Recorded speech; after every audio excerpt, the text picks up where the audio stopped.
नारायण नारायण नारायण सदा निरन्तर हरि गुण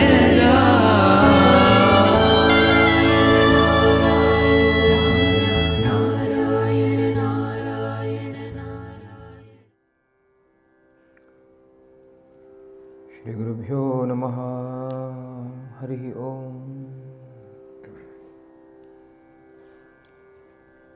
गुरुर्ब्रह्मा गुरुर्विष्णु गुरुर्देवो महेश्वरः गुरुसाक्षात् परब्रह्म तस्मै श्री गुरवे नमः। यो नित्यमच्युतपदाम्बुजयुग्मरुग्मव्यामोहतस्तदितराणि तृणाय मेने अस्मद्गुरोः भगवतोऽस्य दयैकसिन्धोः रामानुजस्य चरणौ शरणं प्रपद्ये। यस्य स्मरणमात्रेण द्वैतवासना प्रमुच्यते बोधात्मकाय नमस्तस्मै भगवते श्रीरमणमहर्षये।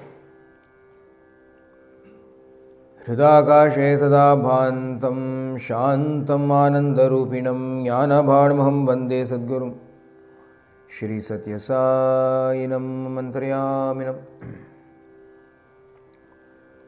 सच्चिदानन्दस्वरूपं हृद्यस्तीति सदा भाति प्रियं निखिलनिगमार्थसारं यस्य सुरमुनिजनवन्द्यपदाब्जद्वन्द्वं भक्तचित्ताभिरामं यत्तप्रसरति परिमलप्रेमप्रवाहं तमेव मम सर्वं विहरति प्रशान्तिनिलये साक्षात् ब्रह्मतत्त्वम्।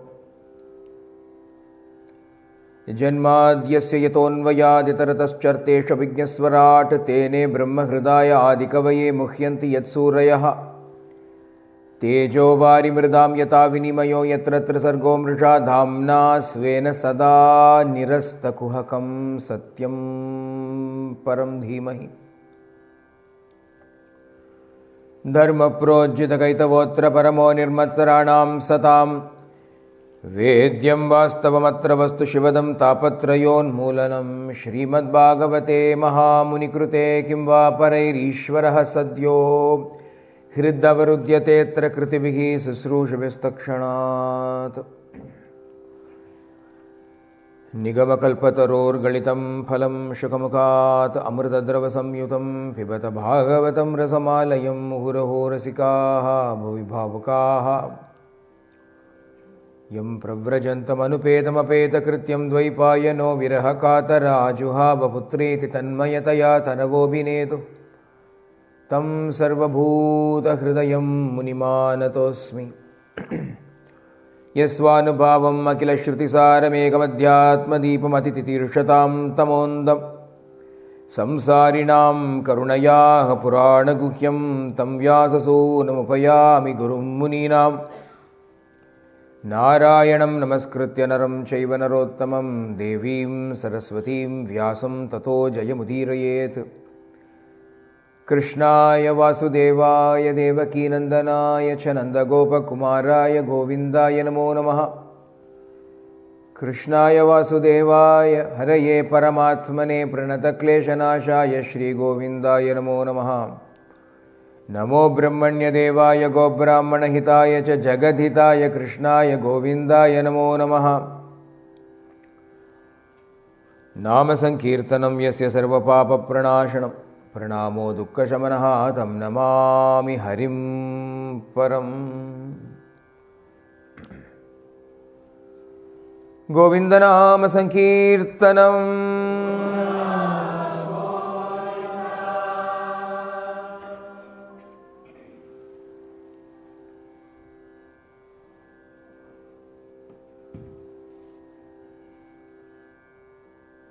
பரம மங்களகரமானதாகவும் பரம ரகசியமுமான பிரம்மஞானத்தை சாக்ஷாத் பகவானே பிரம்மாவுக்கு திருவாய் மலர்ந்து அருளி செய்ததை நேற்றுக்கு பார்த்தோம். அதனுடைய சாரம் என்ன அப்படின்னா, பேதம் அப்படிங்கிறது இந்த உலகத்தில் இல்லை, எல்லாம் ஒன்று. அந்த ஒன்று அப்படிங்கிறது அவனே தான். சாக்ஷாத் பகவானே எல்லாமாகவும் ஆயிருக்கான், நம்மளாகவும் ஆயிருக்கான். உள்ளுக்குள்ள ஆத்மாவாக அந்தர்யாமியாக பகவான் நமக்குள்ள இருக்கான். வெளியில் பஞ்சபூதங்களால் ஆன ஷரீரத்தாக அவன் இருக்கான். இது ரெண்டுத்துக்கும் நடுப்புற 3 குணங்கள் சேர்ந்து ஆனதான மனசாகவும் அவனே இருக்கான். தான் ஆத்மாவாக இருந்துண்டு ஆத்மா அந்தர்யாமி அப்படிங்கிறதெல்லாம் ஒரே வஸ்துவத்தானே குறிக்கிறது. ஞானபூர்வமாக பார்த்தா அது ஆத்மான்னு சொல்கிறோம், பக்தியில் பார்த்தா அது அந்தர்யாமி அப்படின்னு சொல்கிறோம். அப்போ தானே ஸ்வயமேவ 5 ரூபத்தை எடுத்துக்கிறான் அப்படின்னு சில சித்தாந்தங்கள் சொல்கிறது. பர, வியூக, விபவ, அர்ச்ச, அந்தர்யாமி அப்படின்னு பகவான் 5 ரூபத்தில் இருக்கான் அப்படின்னு சொல்கிறது. பரவாசுதேவ ரூபத்தில் பகவான் எப்படி இருக்கான் அப்படின்னா சர்வ வியாபியாக சர்வமுமாகவே இருக்கான் பகவான். அதைத்தான் பிரம்மம்னு சொல்கிறோம். பிரம்மம்னு சொல்கிறது அந்த பரத்தை தான் சொல்கிறோம். அதனால தான் பரபிரம்மம் அப்படின்னு வேற அதுக்கு ஒரு கூடுதலாக அடிஷனலாக ஒரு ப்ரிஃபிக்ஸை வேற போட்டு அதை சொல்கிறோம் பரபிரம்மம், எல்லாத்துக்கும் அப்பாற்பட்டதான பரபிரம்மம். அது எல்லாத்துக்கும் அப்பாற்பட்டதுங்கிறதுனால பரங்கிற வார்த்தையை உபயோகம் பண்ணுறோமே தவிர அது எல்லாம் வரத்துக்கு முன்னாடி இருந்ததுனால அப்போ எல்லாம் அப்படிங்கிற அந்த ஒரு கான்செப்டே இல்லை, அது மாத்திரமாக இருந்தது. அதுக்கப்புறம் அப்போ அது பிரம்மமாக தான் இருந்தது. அதுக்கப்புறம் இதெல்லாம் வந்ததுக்கப்புறம் அபரம் தான் அது பரமாச்சு. அது முதல்ல இருந்து பிரம்மமாக இருந்தது, அப்புறம் அது பரமாச்சு. ஏன்னா அபரம் வந்ததுக்கு அப்புறம் அதை பரம்னு விலக்ஷணிக்க வேண்டியதுனால அதை தனியாக சொன்னோம்.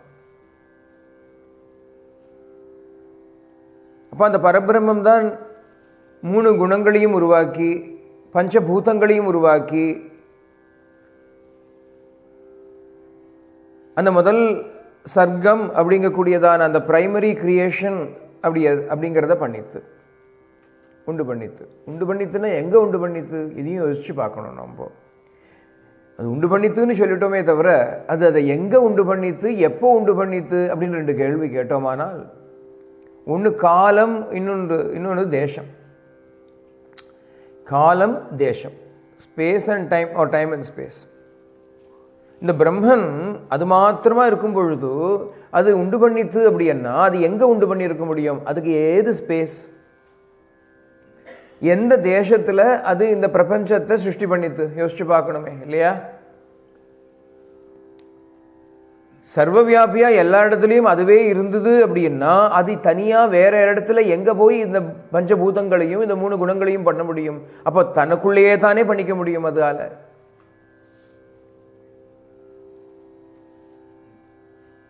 தனக்குள்ளேயே தான் பண்ணிட்டுது அது. அப்போ தனக்குள்ளேயே தேசம் அப்படிங்கிறத உருவாக்கி காலம் அப்படிங்கிறதையும் உருவாக்கித்து. ஏன்னா காலமும் இல்லை இப்போ. அதனால தான் காலாதீதன் அப்படின்னு பகவானை சொல்கிறோம். காலத்துக்கு அப்பாற்பட்டவனாக இருக்கக்கூடியவன். ஏன்னா காலம் பிறப்பதற்கு முன் இவன் தோன்றினான். இவன் தோன்றினான்ங்கிறது அசப்தம்.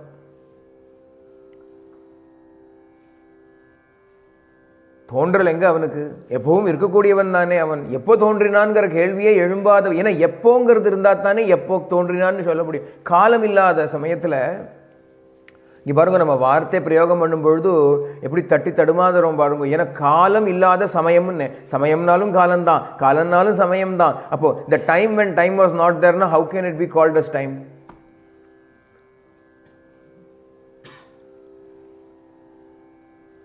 In the space that was before space அப்படின்னா how can I call that space?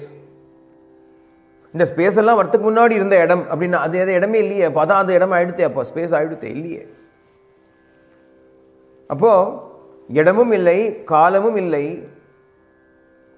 அது ஒன்று தான் இருக்கு. இதை புரிஞ்சுக்கிறது தான் பெரிய விஷயமே. இங்கே பகவான் ரொம்ப அழகாக சொல்றது, நாம் இன்றி நாளேது நாடேது நாடும் கால், நாம் உடம்பேல் நாள் நாட்டுள் நாம் படுவம் நாம் உடம்போ. தேசம் காலம்ங்கிறதானே நாள் பார்த்துட்டு இருக்கோம், நட்சத்திரம் பார்க்குறோம், நாள் நட்சத்திரங்கிறோம், இடம் அப்படிங்கிறோம். ஆனால் பகவான் சொல்கிறது நாம் இன்றி நாளேது நாடேது. இந்த நான் அப்படிங்கிற நம்மளுடைய அந்த அந்த வியக்தி இல்லைன்னால், இந்த ஆத்மாவே இல்லைன்னா கூட நாளேது நாடேது நாடுங்கால் அதை நீ ஆராய்ச்சி பண்ணி பார்த்தியானால் நாம் உடம்பேல் ஒரு கால் நாம் உடம்பாக இருந்தால் அப்போ வேணா நாள் நாட்டுள் நாம் படுவோம். நாள் நாடு அப்படிங்கக்கூடிய அந்த dimension, the constraints of time and space will apply to us only if we consider ourselves to be the body. நாம் உடம்போ அழகாக கேட்கறது போக, நீ உடம்பா என்ன அப்படிங்கிறது போக, நாம் உடம்போ இல்லையே.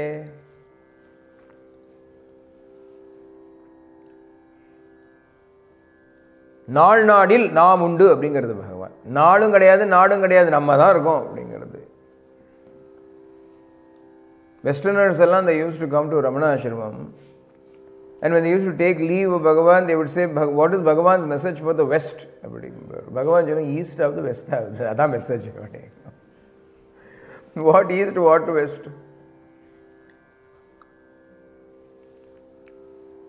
எல்லாம் ஒன்று தான் அப்படின்னு. அப்போ நாள் நாடு அப்படிங்கக்கூடியதான அந்த டைம் அண்ட் ஸ்பேஸுங்கிறதே இல்லாத ஒரு ஸ்திதி. அப்போ இந்த பிரதம சர்க்கத்தில் 3 குணங்களை எப்போ உண்டாச்சோ அப்போ தான் டைம்ங்கிறத ஒரு டைம் கீப்பிங் ஸ்டார்டட். ஏன்னா time is nothing but change. காலம்ங்கிறது பரிணாமம் தானே. அதனால தான் அம்பாளுக்கு லலிதா சஹஸ்ரநாமம் பல நல்ல உண்மைகளை வச்சுட்டே இருக்கு. கலா காஷ்டாதி, லலிதா சஹஸ்ரநாமமா தேவி மாத்மியமா ஞாபகம் வரல, கலா காஷ்டாதி ரூபேன பரிணாம பிரதாயினி அப்படின்னு ஒரு வாக்கியம் வரும். கலா காஷ்டா அப்படிங்கிறதெல்லாம் டைமோட மெஷர்மெண்ட்ஸு, பரிணாமம்னா சேஞ்சு. கலா காஷ்டாதி ரூபேன பரிணாம பிரதாயினி அப்படி என்ன, பரிணாமங்களை அதாவது சேஞ்சை உண்டு பண்ணுறதுனால டைம் கீப்பிங் டேக்ஸ் பிளேஸ். இல்லைன்னா டைம் தெரியாது நமக்கு. இப்போ ராத்திரி நன்னா நம்ம படுத்துட்டு தூங்கிட்டோமானால் திடீர்னு ராத்திரி முழிச்சுக்கிறோம். அந்த முழிச்சுக்கும் பொழுது நீங்கள் கிளாக்கு வாட்ச் எதையும் பார்க்கலையானால் எத்தனை நாள் நீங்கள் தூங்கினேன்னு உங்களால் சொல்ல முடியுமோ? நன்னா தூங்கினாப்புல இருக்கும், திறந்து பார்த்தா அரை மணி நேரம் தான் இருக்கும். சில சமயம் டீப்பாக ஸ்லீப் பண்ணி எழுந்துட்டு இருப்போம். ஏதோ 8:30க்கெல்லாம் தூங்க போய்ட்டோன்னு வச்சுக்கோங்களேன். என்னைக்காவது டயர்டாக இருந்ததுன்னா 10:30க்கெல்லாம் முழிப்பு வந்துடும். நிறைய நாள் தூங்கினாப்புல இருக்கும், கடைசியில் ஒரு நாப் தான் இருக்கும், 10:30க்கு எழுந்துட்டுருவோம். பார்த்தா 2 மணி நேரம் தான் இருக்கா, 10:30 தான் இருந்தா அப்படிம்போம். அப்போது ஏன்னா அந்த பரிணாமம் எதுவும் இல்லையே. நீங்கள் தூங்கும்பொழுது எந்த சேஞ்சும் இல்லை, நீங்களே இல்லை, அதாவது இந்த இந்த மனசும் இல்லை, சொரூபம் மாத்திரமாக இருக்குது. அப்போது இந்த change in terms of time keeping is not happening. அப்போ டைம் பாஸிங்கே தெரியலையே நமக்கு அதில், இல்லையா? அப்போ இந்த time is nothing but an illusion. நம்ம எல்லாம் கிளாக் படி தான் நம்ம நடந்துட்டு இருக்கோம். போராதுன்னு பாடி கிளாக்னு வேற சொல்கிறா, அது தனியாக அது ஒரு கிளாக் வச்சுட்டு இருக்கான். ஆனால் பரிணாமம், இந்த சூரியன் உதிக்கலையானா டைம் எங்கே இருக்குது சொல்லுங்க? அது ஒரு சேஞ்சு தானே. நைட் இருக்குது, சூரியன் வருது, திருப்பியும் சூரியன் போகிறது, இப்படியே இந்த சேஞ்சு தான் டைம். இந்த சேஞ்சு தான் இந்த உலகமே. அநித்தியம் அசுகம்னு சொல்கிறதே இந்த சேஞ்சினால தானே. அப்போ அந்த ஆதி சர்க்கத்தில் பகவான் 3 குணங்களையும் பஞ்சபூதங்களையும் உண்டு பண்ணான், பரனாக இருந்துண்டு. அப்புறம் வியூகமூர்த்தியா அவனே தானே பிரம்மாவை சிருஷ்டி பண்ணி பிரம்மாவுக்கு தர்ஷனம் கொடுத்து இந்த ஞானோபதேசத்தையும் தானே பண்றான் வியூகனா. பரவாசுதேவன் வியூகவாசுதேவன் 2 மூர்த்திகளை தான் எஸ்டாப்ளிஷ் பண்ணிவிட்டான். பரம்ங்கிறது சர்வவியாபியா எல்லா இடத்துலையும் இருக்கு. வியூகன் அப்படிங்கிறது ஒரு வைகுண்டமோ ஒரு இடத்தையோ, ஏன்னா ஒரு இடத்த தானே பிரம்மா பார்க்குறார் இல்லையா? ஏதோ ஒரு இடம், விமானங்கள்லாம் இருக்குது, எல்லாம் நிறைய மனுஷா இருக்கா, சாட்சாத்து ஸ்ரீ இருக்கா, அவளோட கூட ஸ்ரேஃபதியான எம்பெருமான் இருக்கான். அப்படின்னா இது அத்தனையும் ஒரு இடம் போலவும் அதில் நிறைய மனுஷா இருக்கிற மாதிரியும் தோன்றுறது. இடம் அப்படின்னு சொன்னாலே ஸ்பேஸோட கன்ஸ்ட்ரெயின்ஸ் வந்துடுத்து, அதுக்கு ஒரு பவுண்டரி வேணும், அது ஒரு இடத்துல இருக்குது, அதுக்கு ஒரு ஜியாகிரபிக்கல் லொக்கேஷன் போட வேண்டி இருக்கு இல்லையா? பிளேஸ் அப்படின்னா எங்கேயோனா இருக்குது, எல்லா இடத்துலையும் இருந்தால் அந்த பிளேஸ் இல்லையே. அது இப்போ வைகுண்டம் எங்கே இருக்குது அப்படின்னா அங்கே இருக்குதுன்னு சொல்லிவிட்டான்னா அது ஏதோ ஒரு சின்ன இடம். அது எவ்வளோ பெருசாக இருந்தாலும் அதுக்கு ஒரு லிமிட் இருக்கணும். ஏன்னா இங்கே இல்லையே, நீ எங்கே வேணாலும் இருக்கலாம், இங்கே இல்லையோ. ஆனால் பரன் அப்படி இல்லை, அது சர்வவியாபியாக எல்லா இடத்துலையும் இருக்குது. இடம்ங்கிறதே இல்லாத மேனிக்கு அது இருக்குது. அதுக்கப்புறம் வந்த விஷயம் இந்த வியூகம். அப்போ இந்த வியூகத்தில் பகவான் பிரம்மாவுக்கு இப்பேற்பட்ட நல்ல உபதேசத்தை, ஞானோபதேசத்தை கொடுத்து இந்த இந்த சத்தியத்தை பிடிச்சுண்டு நீ இனி சிருஷ்டி பண்ணு அப்படின்னு பகவான் உத்தரவு போட்டிருக்கார். அவரும் சிருஷ்டியை ஆரம்பிச்சுட்டார். ஆனாலும் பகவானுக்கு இருப்பு கொள்ளலையாம். இந்த பிரம்மாவுக்கு நான் சொல்லிக் கொடுத்தேன், அது சரி, அவர் எல்லாருக்கும் சொல்லிக் கொடுப்பாரோ சொல்லிக் கொடுக்க மாட்டாரோ தெரியாது. வைராக்கியம் வேணும், ஞானம் வேணும், பக்தி வேணும், இதெல்லாம் வேணும். இனிமே வரக்கூடிய சிருஷ்டிக்கு இது வேணும். சிருஷ்டி பண்ணுறதே அதுக்கு தான். இல்லைன்னா சிருஷ்டியே பண்ண வேண்டாமே. இப்போ சிருஷ்டி பண்ணணும்னு அவருக்கு யாராவது சாசனம் பண்ணாளா என்ன? பகவான்கிட்ட போய் நீ சிருஷ்டி பண்ணியே தீரணும் அப்படின்னு யாராவது உத்தரவு போட்டாளா என்ன? அவர் எனத்துக்காக பின்ன சிருஷ்டிக்கணும் அப்படின்னா அது ஒரு விளையாட்டு. லோகவத்து லீலா கைவல்யம் அப்படின்னு பிரம்மசூத்திரத்தினுடைய முடிவு பாகத்தில் வியாசர் சொல்கிறார். இந்த லோகம் இருக்கே, இது என்னது, ஒரு லீலை அப்படின்னு விட்டார். லோகவத்து லீலா கைவல்யம், உலகங்கிறது ஒரு லீலை தான், பகவானோட ஒரு லீலை. அவர் ஏதோ விளையாடுற அப்படின்னு விட்டார். ஆனால் அந்த விளையாட்டில் எப்படி இருக்குது அப்படின்னா, அந்த விளையாட்டில் அவர் இந்த மாயெல்லாம் கிரியேட் பண்ணி, மாயைனா இந்த தோற்றங்கள் எல்லாம் கிரியேட் பண்ணி அதுக்கப்புறம் ஒரு கேம் மாதிரி வச்சுருக்கல. கேம்னா ரூல்ஸ் இருக்கணுமோ இல்லையோ, ஏதாவது 2-3 ரூல்ஸ் இல்லைன்னா கேமே கிடையாது, ஃப்ரீ ஃபார் ஆல் ஆகிடும். என்ன ரூல் இங்கே? இந்த பேர் நிறைய தோணும், ஆனால் அதில் நீ ஒன்றை கண்டுபிடிக்கணும். நிறையவா இருக்கும், ஆனால் அதில் நீ இருக்கிற ஒன்றத்தை கண்டுபிடிக்கணும். The unity in diversity you have to perceive. So the game that God has created for all of us is this. I have created diversity, now you have to find the unity in it. That game. நல்ல game. இந்த கேமாக பார்த்துட்டேன்னா விளையாடலாம். That is why Swami says life is a game, play it. Life is a game, play it. ஒருத்தருக்கு பாவம், எனக்கு தெரிஞ்சவர் Australian man தான். He found it so threatening, intimidating to hear the word life is a game, play it. He was a psychiatrist by profession and he saw a number of patients and life was no game. He said, life is no game, Gurudev, believe me. அவளுக்கெல்லாம் எவ்வளோ கஷ்டப்படுறா அப்படின்னு நான் சொன்னேன். அதை சொல்லலப்பா கேமுன்னு, இந்த diversity தான் இருக்குது, அந்த டைவர்சிட்டியில் யூனிட்டியை கண்டுபிடிக்கிறது தான் கேம்னு சொன்னார். அவளுக்கு வர கஷ்ட நஷ்டங்களை போய் கேம்னு ட்ரிவியலைஸ் பண்ணலை யாரும். எல்லாருக்கும் ஏதோ கஷ்டங்கள் நஷ்டங்கள் இருக்குது, அதெல்லாம் ட்ரிவியலைஸ் பண்ணி ஒன்றும் இல்லைன்னு சொல்லலை. ஆனால் எதை சொல்கிறோம் அப்படின்னா, what is came here? In the midst of all of this diversity find that one அப்படின்னு சொல்ல, பகவானுக்கு என்ன ஆச்சுன்னா, இருப்பு கொள்ளாமல் இதுக்குள்ளே கொஞ்சம் நம்மளும் கொஞ்சம் கைட் பண்ணால் தான் இவாளுக்கெல்லாம் தெரியும்.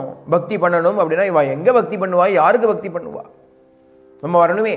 வைராக்கியம், தியாகம், யஜ்ஞம் அப்படின்னா அதையும் நம்ம காமிச்சு கொடுக்கணுமே. ஞானம் அப்படின்னாலும் அதை நம்ம உபதேசம் பண்ணணுமே. அப்படிங்கிறத எல்லாத்தையும் மனசில் வச்சுட்டு பகவான் என்ன பண்ணுறான்னா, விபவம் அப்படின்னு பல அவதாரங்களை எடுக்கிறான். பர, வியூக, விபவ அப்படிங்கிற 3வது நிலையில பகவான் அவதார காரியங்களை பண்ணுறான். அதில் ஏற்கனவே வராகாதி அவதாரங்களை நம்ம பார்த்தோம், வராகம்ங்கிற அவதாரத்தை பார்த்தோம். யஜ்ஞமூர்த்தியாக sacrifice is what sustains this world அப்படிங்கிற ஒரு உண்மையை காமிக்கிறதுக்காக பகவான் யஜ்ஞஸ்வரூபிய யஜ்ஞசூக்கரனாக அவதாரம் பண்ணுறான். பெரிய தத்துவங்கள்லாம் அடங்கி இருக்கு வராக அவதாரத்தில்.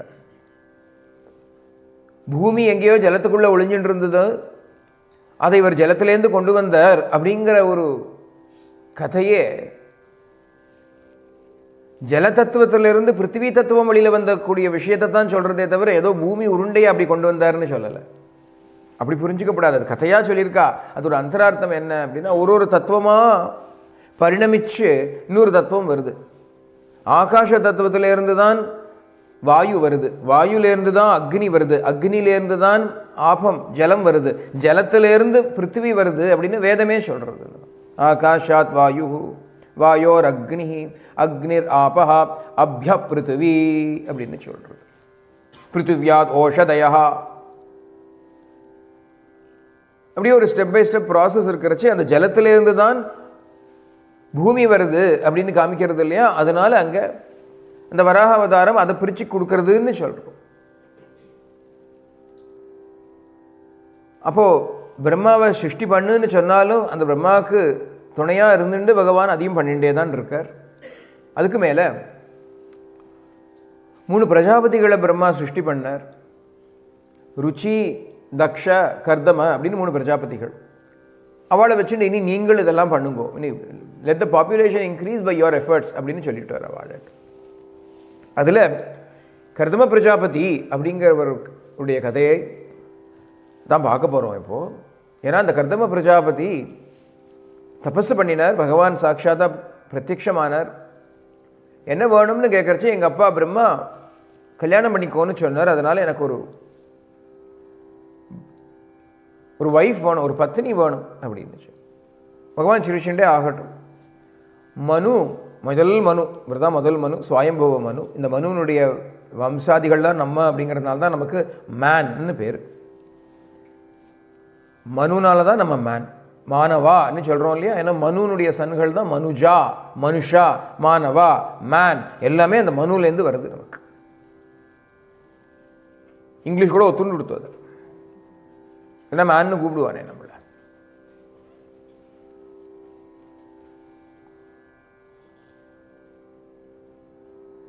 அப்போ அந்த மனுவுக்கு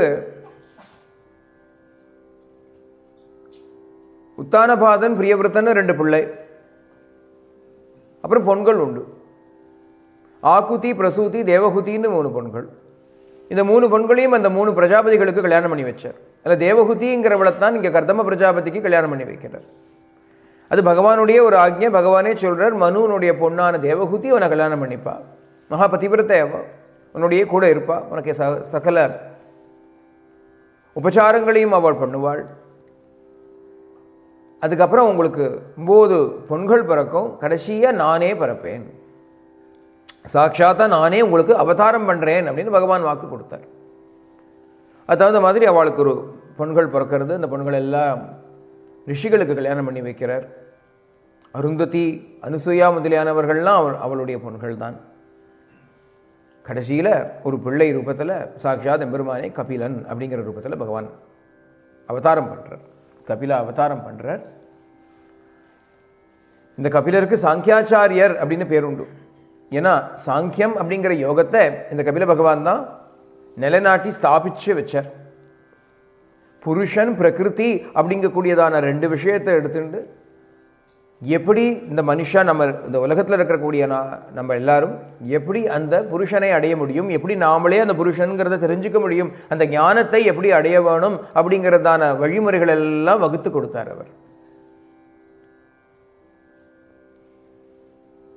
பகவான் கபிலாவதாரம் பண்ணி கொஞ்ச நாளைக்கெல்லாம் அவள் அப்பா கர்தம பிரஜாபதி பகவான்கிட்ட வந்தார். அவருடைய பிராரப்தம் அப்படி இருந்தது. பகவான்கிட்ட வந்து பகவானை சாஷ்டாங்கமாக விழுந்து நமஸ்காரம் பண்ணார். இத்தனைக்கும் பிள்ளை தானே, இருந்தாலும் பகவான் இல்லையா, அதனால் நமஸ்காரம் பண்ணிட்டு பிரதட்சணம் பண்ணிட்டு நின்னார். அவர்கிட்ட வந்து சொன்னார், பிரபோ, நான் சந்நியாச ஸ்வீகாரம் பண்ணிட்டு காட்டுக்கு போய் அங்கே தபஸு பண்ணி உன்னை அடையணுங்கிறாப்புல எனக்கு ஆசீர்வாதம் பண்ணுங்க, அப்படி அனுகிரகம் பண்ணுங்க. ஆற்றுலேயே பகவான் உட்காந்துட்டு இருக்கார், காட்டுக்கு போவானே அப்படின்னா, நான் வீட்டில் உட்காந்துட்டு இருந்தேன்னா கபிலா அப்படின்னு கூப்பிடுவேன் உன்னை. இந்த உடம்பு முடியல, டே கபிலா அதை கொஞ்சம் எடுத்துன்னு வாயேன் அப்படின்னு விடுவேன். இது தவிர்க்க முடியாத ஒரு விஷயம், தவிர்க்க முடியாத ஒரு விஷயம். ஒரு அப்பா ஒரு அம்மா அப்படின்னா அந்த குழந்தை சாட்சாத் எம்பெருமானாகவே இருந்தால் கூட அவளுக்கு அந்த வளர்த்ததுனால, அந்த வளர்த்த பாசமெல்லாம் இருக்கிறதுனால என்ன பண்ணுவாள், ஒரு கபிலா கொஞ்சம் வெந்நீர்தா அப்படின்பா. அப்போ பகவான் அப்படி ஏவுற மாதிரி ஆயிடுத்து இல்லையா, அது அவருக்கு பொறுக்கலை. அதனால் அவர் சொன்னார், நீ சாட்சாத் பகவான் தான், ஆனால் நான் அப்பாங்கிற ஸ்தானத்தை நீ எனக்கு கொடுத்துருக்க, அந்த ஸ்தானத்தினால நான் சில அபச்சாரங்களை பண்ண நேரிடும், அதெல்லாம் வேண்டாங்கிறதுனால நான் கானகத்துக்கு போகிறேன், காட்டில் போய் எல்லா ரிஷிகளும் பண்ணுறாப்புல தபஸு பண்ணி ஒன்னே நான் அடையிறேன் அப்படின்னு சொன்ன உடனே பகவான் அதி திருப்தியோடு, ரொம்ப சந்தோஷம், நீ போய் அடைவாயாக, அங்கே போய் ஒன்றும் பேசாதே, பேசாமல் இரு, காட்டில் இந்த ஸ்வரூபத்தை மாத்திரம் தியானம் பண்ணு, உன் ஹிருதயத்திலேயே நான் தான் இருக்கேன், அந்த ஹிருதயவாசியான என்னை நீ தியானம் பண்ணி என்னை அடைவாயாக அப்படின்னு பகவான் அவருக்கு அனுமதி தரார். ஆனால் அவர் மனசுக்குள்ளே ஒரே ஒரு சின்ன ஒரு குறை, ஒரு அரைக்குறை. அது இந்த அரைக்குறையாக இருக்குன்னு சொல்லுவாள் இல்லையா, அதுக்கு என்ன அர்த்தம்னா அது முழு குறை இல்லையா, ஒரு அரைக்குறை தான். அந்த குறையாக இருக்குது, ஆனால் அது பாதி தான் இருக்குது, நல்லா அரைக்குறையாக இருக்குது. ஒரு அரைக்குறை என்னதுன்னா, இந்த தேவகுதி பாவம் ஒன்றும் தெரியாது, கல்யாணம் பண்ணிட்ட நாள்லேருந்து என்னுடைய தான் இருந்தால் பாவம், நானும் அவ்வளோ விட்டுட்டு போகிறேன், அவனுக்கு ஒன்றும் வேண்டாம், ஒரு ஞானம், ஒரு 1/2 கிலோ ஞானம் கொடுத்தா அவளுக்கு ஏதாவது ஒரு சத்கதி ஏற்படணுமே, முக்தி கிடைக்கணுமே அப்படின்னு ஒரு ஆசை பாவம். ஏன்னா ஒரு ஹஸ்பண்டுங்கிறவர் அந்த ஒய்ஃபுக்கு குரு மாதிரி, ஒரு பத்தி அந்த சதிக்கு குருனுடைய ரூபத்தில் தான் இருக்காருங்கிறது நம்மளுடைய கல்யாண சம்ஸ்காரத்தில் சொல்லக்கூடிய மந்திரங்களும், உபநயனம் பொழுது ஒரு அப்பா பிள்ளைக்கு பூணல் போடும் பொழுது சொல்லக்கூடிய மந்திரங்களும் திட்டத்தட்ட சிமிலராக இருக்குங்கிறார். இந்த அப்பா குழந்தைக்கு பூணல் போட்டு ஆச்சாரியன் கிட்ட உன்னை ஒப்படைக்கிறேன் அப்படிங்கிற சில மந்திரங்கள்லாம் அதில் வருது. அதே போல இந்த அப்பா பொண்ணை அவன் பர்த்தா கையில் கொடுக்கும்பொழுது சிமிலர் மந்த்ராஸ் ஆர் யூஸ்ட். அப்போ ஒரு பொண்ணுக்கு உபநயனம்ங்கிறதே அந்த இதுதான் சொல்கிறான் இந்த மாதிரி. அப்போ அந்த பர்த்தா அவனுக்கு குரு மாதிரி ஆயிடுது. அப்போ அவருக்கு மனசில் தோன்றுறது, நம்ம பகவான் அடைய போகிறோம், இவளும் அடையணுமேன்னு ஒரு ஆசை பாவம். உடனே அந்த புரிஞ்சுண்ட எம்பெருமான் கபில வாசுதேவன், பாரி கவலைப்படாதே, அம்மாவை நான் பார்த்துக்கிறேன், அம்மாவை நான் பார்த்துக்கிறேன், நீ ஒன்றை பார்த்துக்கோன்னு அனுப்பிச்சுட்டார் அப்பாவை. அதனால் அப்பா கிளம்பிட்டு அன்னிலேருந்து ஆரம்பிச்சு எடுத்து போட்டுருக்கு. அப்பாவும் பிள்ளையும் ரொம்ப சேர்ந்து இருக்க முடியாது. அம்மா பிள்ளைனா ஒட்டிப்பா, இந்த அப்பா பிள்ளைனா எப்போ தான் சண்டை போண்டே இருக்கும் இல்லையா? அதனால சரி அப்படின்னு அவர் கிளம்பி அவர் அப்புறம் தியானாதிகளை பண்ணி அவர் அடைஞ்சுட்டார். இங்கே தேவகுத்தி அந்த ஆசிரமத்திலேயே உட்காந்துட்டுருக்கா. வெறிச்சோன்னு இருக்கு அவளுக்கு பாவம். கல்யாணம் பண்ணிட்டு வந்த நாள்லேருந்து அவருக்கு பணிவிடை பண்ணுறது, சுசுரூஷை பண்ணுறது, அவருக்கு வேணுங்கிறதெல்லாம் பார்த்து பண்ணிட்டு இருக்கிறது. அவரையே சுற்றி லைஃப் இருந்தது. அவரோ கிளம்பி போயிட்டார். இப்போ ஒரு மாதிரி எம்டியாக இருக்குது. கபிலர் இருக்கார், அவர் பாட்டு தேமையான உட்காந்துருக்கார். ஏன்னா பகவான் வேறு இல்லையா, அவர் இவருக்கே ஒரு மாதிரி தோன்றுறது. என்ன பண்ணுறது, கம்ஃபர்டபுளாக இல்லை. எப்படி காய்கறி வாங்கி வாடான்னு சொல்ல முடியுமா? சொல்லணும்னு தோன்றுறது. இவதான் எல்லாத்துக்கும் இவதான் ஓடணும் இல்லைன்னா. பையன் தூக்கிண்டு வீட்டில் பையன் பாட்டு உட்காந்துருக்குண்ணா, பையன் உட்காந்துருக்கான், பையன் இவ தூக்கின்னு போகிறா. என்னப்பா கபிலா, என்னம்மா கத்திரிக்காய் வாங்கிட்டு வாடா எப்படி கேட்குறது? கல்பக விருட்சமாக உட்காந்துட்டு இருக்கிற பகவான்கிட்ட போய் கத்திரிக்காய் வேணும், வெண்டைக்காய் வேணும் நான் கேட்க முடியும்? அதனால பார்த்தாள் அவள். இப்படியே நான் வாழ்க்கையை வாழ்ந்துட்டு இருந்தால் இதில் எந்த விதமான ஒரு லாபமும் இல்லை. போகிறதுக்கு முன்னாடி அவர் சொல்லிட்டு போனார், உன்னை புள்ள பார்த்துப்பான்னு சொன்னார். இனி பார்த்துக்க வேண்டியதுங்கிறது இந்த சரீரத்தை இல்லை, இந்த ஆத்மாவை தான் பார்த்துக்க வேண்டிய விஷயம். இங்கே என்னுடைய அத்தியாத்ம உன்னதி தான் எனக்கு முக்கியமே தவிர இந்த சரீரத்தில் வேணுங்கிறதெல்லாம் நான் அனுபவித்து தீர்த்தாச்சு. போகங்களெல்லாம் எனக்கு என் ஆத்துக்காரரே கொடுத்துட்டார். இனி பிள்ளையால் எனக்கு என்ன ஆகணும் அப்படின்னா சத்கதி வேணுமே தவிர பிள்ளையால் வேற ஒன்றும் வேண்டாம் எனக்கு அப்படிங்கிற ஒரு ஞானம், அப்படிங்கிற ஒரு வைராக்கியம் இந்த தேவகுத்தி அம்மாவுக்கு வந்தது. இந்த கபில தேவகுத்தியை நினைக்கும் பொழுதெல்லாம் அழகம்மாளும் ரமண பகவானும் தான் ஞாபகம் வருவான் மனசுக்கு. ஏன்னா அம்மா அதே தான் பண்ணான். அழகம்மா பகவானுடைய அம்மா என்ன பண்ணான்னா, வீட்டில் வாதில் தான் இருந்தா, பகவான் மலைக்கு வந்துடுத்து எல்லாத்தையும் விட்டுட்டு வந்தான். எல்லாத்தையும் விட்டுட்டு வந்து சொன்னால், என்னை அனுப்பிவிடாதே, நான் இங்கேயே இருக்கேன், என்னை அனுப்பிச்சுடாதே, நான் போனால் இந்த உடம்பை தூக்கி ஏதோ முள்ளுலையோ புதர்லையோ தூக்கி போடு, நீ ஒன்றும் கிரியை கூட பண்ண வேண்டாம். அது ஏதோ கழுகு சாப்பிட்றதோ பருந்து சாப்பிட்றதோ ஷார்ட் போட்டோம், அது கூட எனக்கு வேண்டாம், அது கூட முக்கியம் இல்லை, உன்னோட இருக்கணும் அவ்வளோதான் முக்கியம். ஏன்னா உங்கள்கிட்ட இருந்தால் அது போகிறோம் அப்படின்னு தெரிஞ்சு போயிடுத்தோம். அலங்கிற புத்தி வந்துடுத்தோம் பாக்கு. அதே மாதிரி தேவகுத்திக்கும் இங்கே வருது. தேவகுத்தி சொல்கிறா பகவான்கிட்ட, பகவான் உட்காந்துருக்கார், கபிலவாசுதேவன் அப்படி உட்காந்துருக்க, அவர்கிட்ட போய் அம்மா தான் அது பிள்ளை தான் இருந்தாலும் தம் துவாகதாகம் சரணம் சரண்யம் ஸ்வபிருத்ய சம்சார தரோ குடாரம் ஜிக்ஞாசயாகம் பிரகிருதே புருஷஸ்ய நமாமி சத்தர்ம விதாம் வரிஷ்டம். கபிலன்ட்டு போய் அம்மா தேவகுத்தியானவள் சொல்றா, அப்பா உன்னை நான் சரணாகதி பண்றேன், உங்ககிட்ட நான் சரணாகதி பண்றேன். தம் துவாகதாகம் சரணம், ஏன்னா நீ சரண்யம், சர்வலோகத்துக்கும் சரண்யனானவன் நீ. You are the refuge of all the worlds, I seek refuge in you, said the mother to the son. ஸ்வபிருத்ய சம்சார தரோ குடாரம், உன்னுடைய அடியார்களுக்கு சம்சாரம்ங்கிற பெரிய விருட்சம் இருக்கே, அந்த விருட்சத்தை வேரோடு அறுக்கக்கூடியதான குட்டாரம் அப்படின்னா கோடாலின்னு அர்த்தம். ஆக்ஸ்ன்னு அர்த்தம். பகவானை போய் ஆக்ஸ்ன்னு கூப்பிடவே ஒத்திதான்னு சொல்லுவா எல்லாரும். பகவானை எதோ சொல்லி நீ லோட்டஸ் நீ அது இதுவேன்னு சொல்லுவா. ஐயோ ஒத்திதான் நீ ஆக்ஸ் அப்படின்பா. You aux. அதனால தான் இந்த வார்த்தையை சொன்னனால தான் அப்புறம் பரசுராமர் ஆக்ஸையே வச்சுன்னு தெரிஞ்சார்.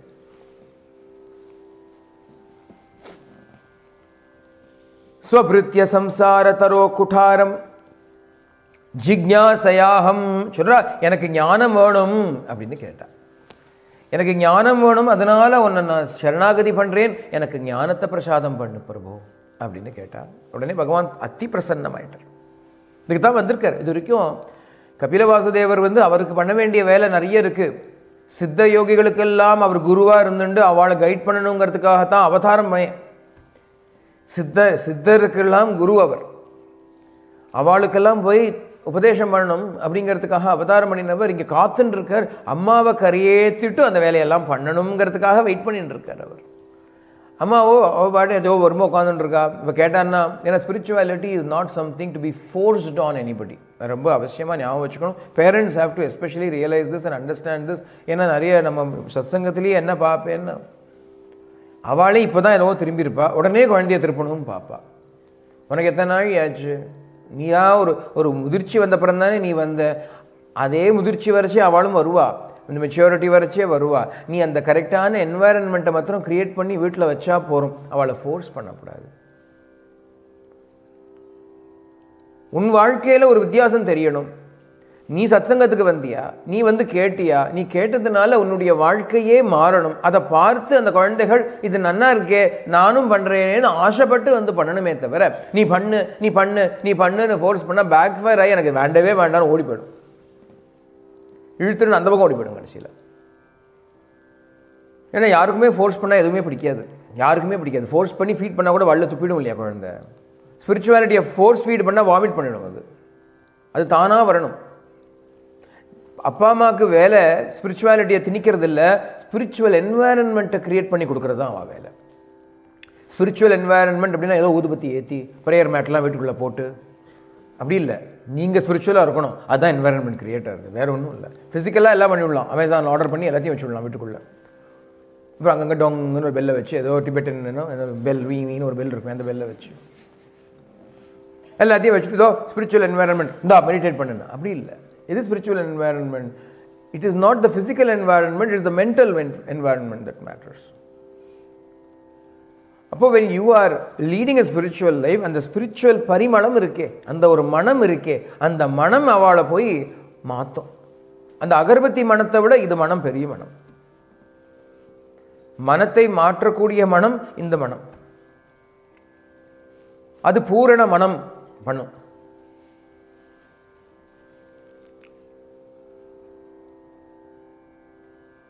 அதனால இவர் இவ்வளோ நாளைக்கு காத்துட்டு இருக்கார். அம்மாவுக்கு ஒன்றும் இந்த வாமா நான் சொல்லிக் கொடுக்குறேன்னு சொல்லலை. அம்மா கேட்கட்டும் அப்புறம் சொல்லுவோம், அம்மா கேட்கட்டும் அப்புறம் சொல்லுவோம். என்றைக்குமே பகவானுக்கு அதுதான் ஒரு பద్ధதி. அவர் ரூல் அவர் வச்சுட்டு இருக்கார். பகவானோட ரூல் அது, அவருக்கே செல்ஃப் இம்போஸ்டு ரூல். கிருஷ்ணனோட எத்தனை காலம் அர்ஜுனன் இருந்தான். தோஸ்து அவ ரெண்டு பேரும், அப்பேற்பட்ட தோஸ்து, ரொம்ப க்ளோஸ் ஃப்ரெண்ட்ஸ். ஆனால் ஒரு நாள் தான் வாயை திறந்து டே ஆத்மாடா உடம்பெல்லாம் இல்லடா ஒரு வார்த்தை சொன்னானா? ஒன்றும் சொல்லலையே. ஏதோ விளையாட்டு தான், கேலி தான், கூத்து தான் அவனோட சேர்ந்து. அவன் எப்போ பகவானே உன்னை சரணாகதி பண்ணுறேன் எனக்கு உண்மையை சொல்லு அப்படின்னு உடனே வா உட்காந்துக்கோ சொல்கிறேன். நத்தே வாகம் ஜாத்துநாசம் நத்தேனவே ஜனாதிப்பா அடிச்சு விட்றான் அவன் பாட்டு.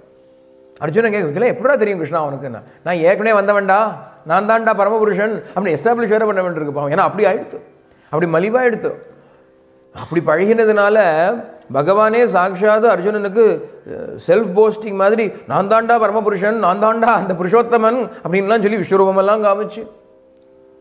ஆனாலும் தான் ஃபோர்ஸ் பண்ணாமல் இருக்கிறது தான் இங்கே பகவானுடைய விஷயம். அதனால் இவ கேட்குறா. அம்மா சரணாகதி பண்ண உடனே பகவான் சந்தோஷத்தோடு சொல்கிறார், இந்த பந்தத்திலேருந்து விடுபடணும் அப்படின்னு கேட்டா தேவகுதி. அதுக்கு பகவான் சொல்கிறேன் கேளு கேளு சொல்கிறேன். சேதக் கல்வஸ்ய பந்தாய முக்தயே சாத்மனோ மதம் குணேஷு சக்தம் பந்தாய ரதம் வா பும்சி முக்தயே.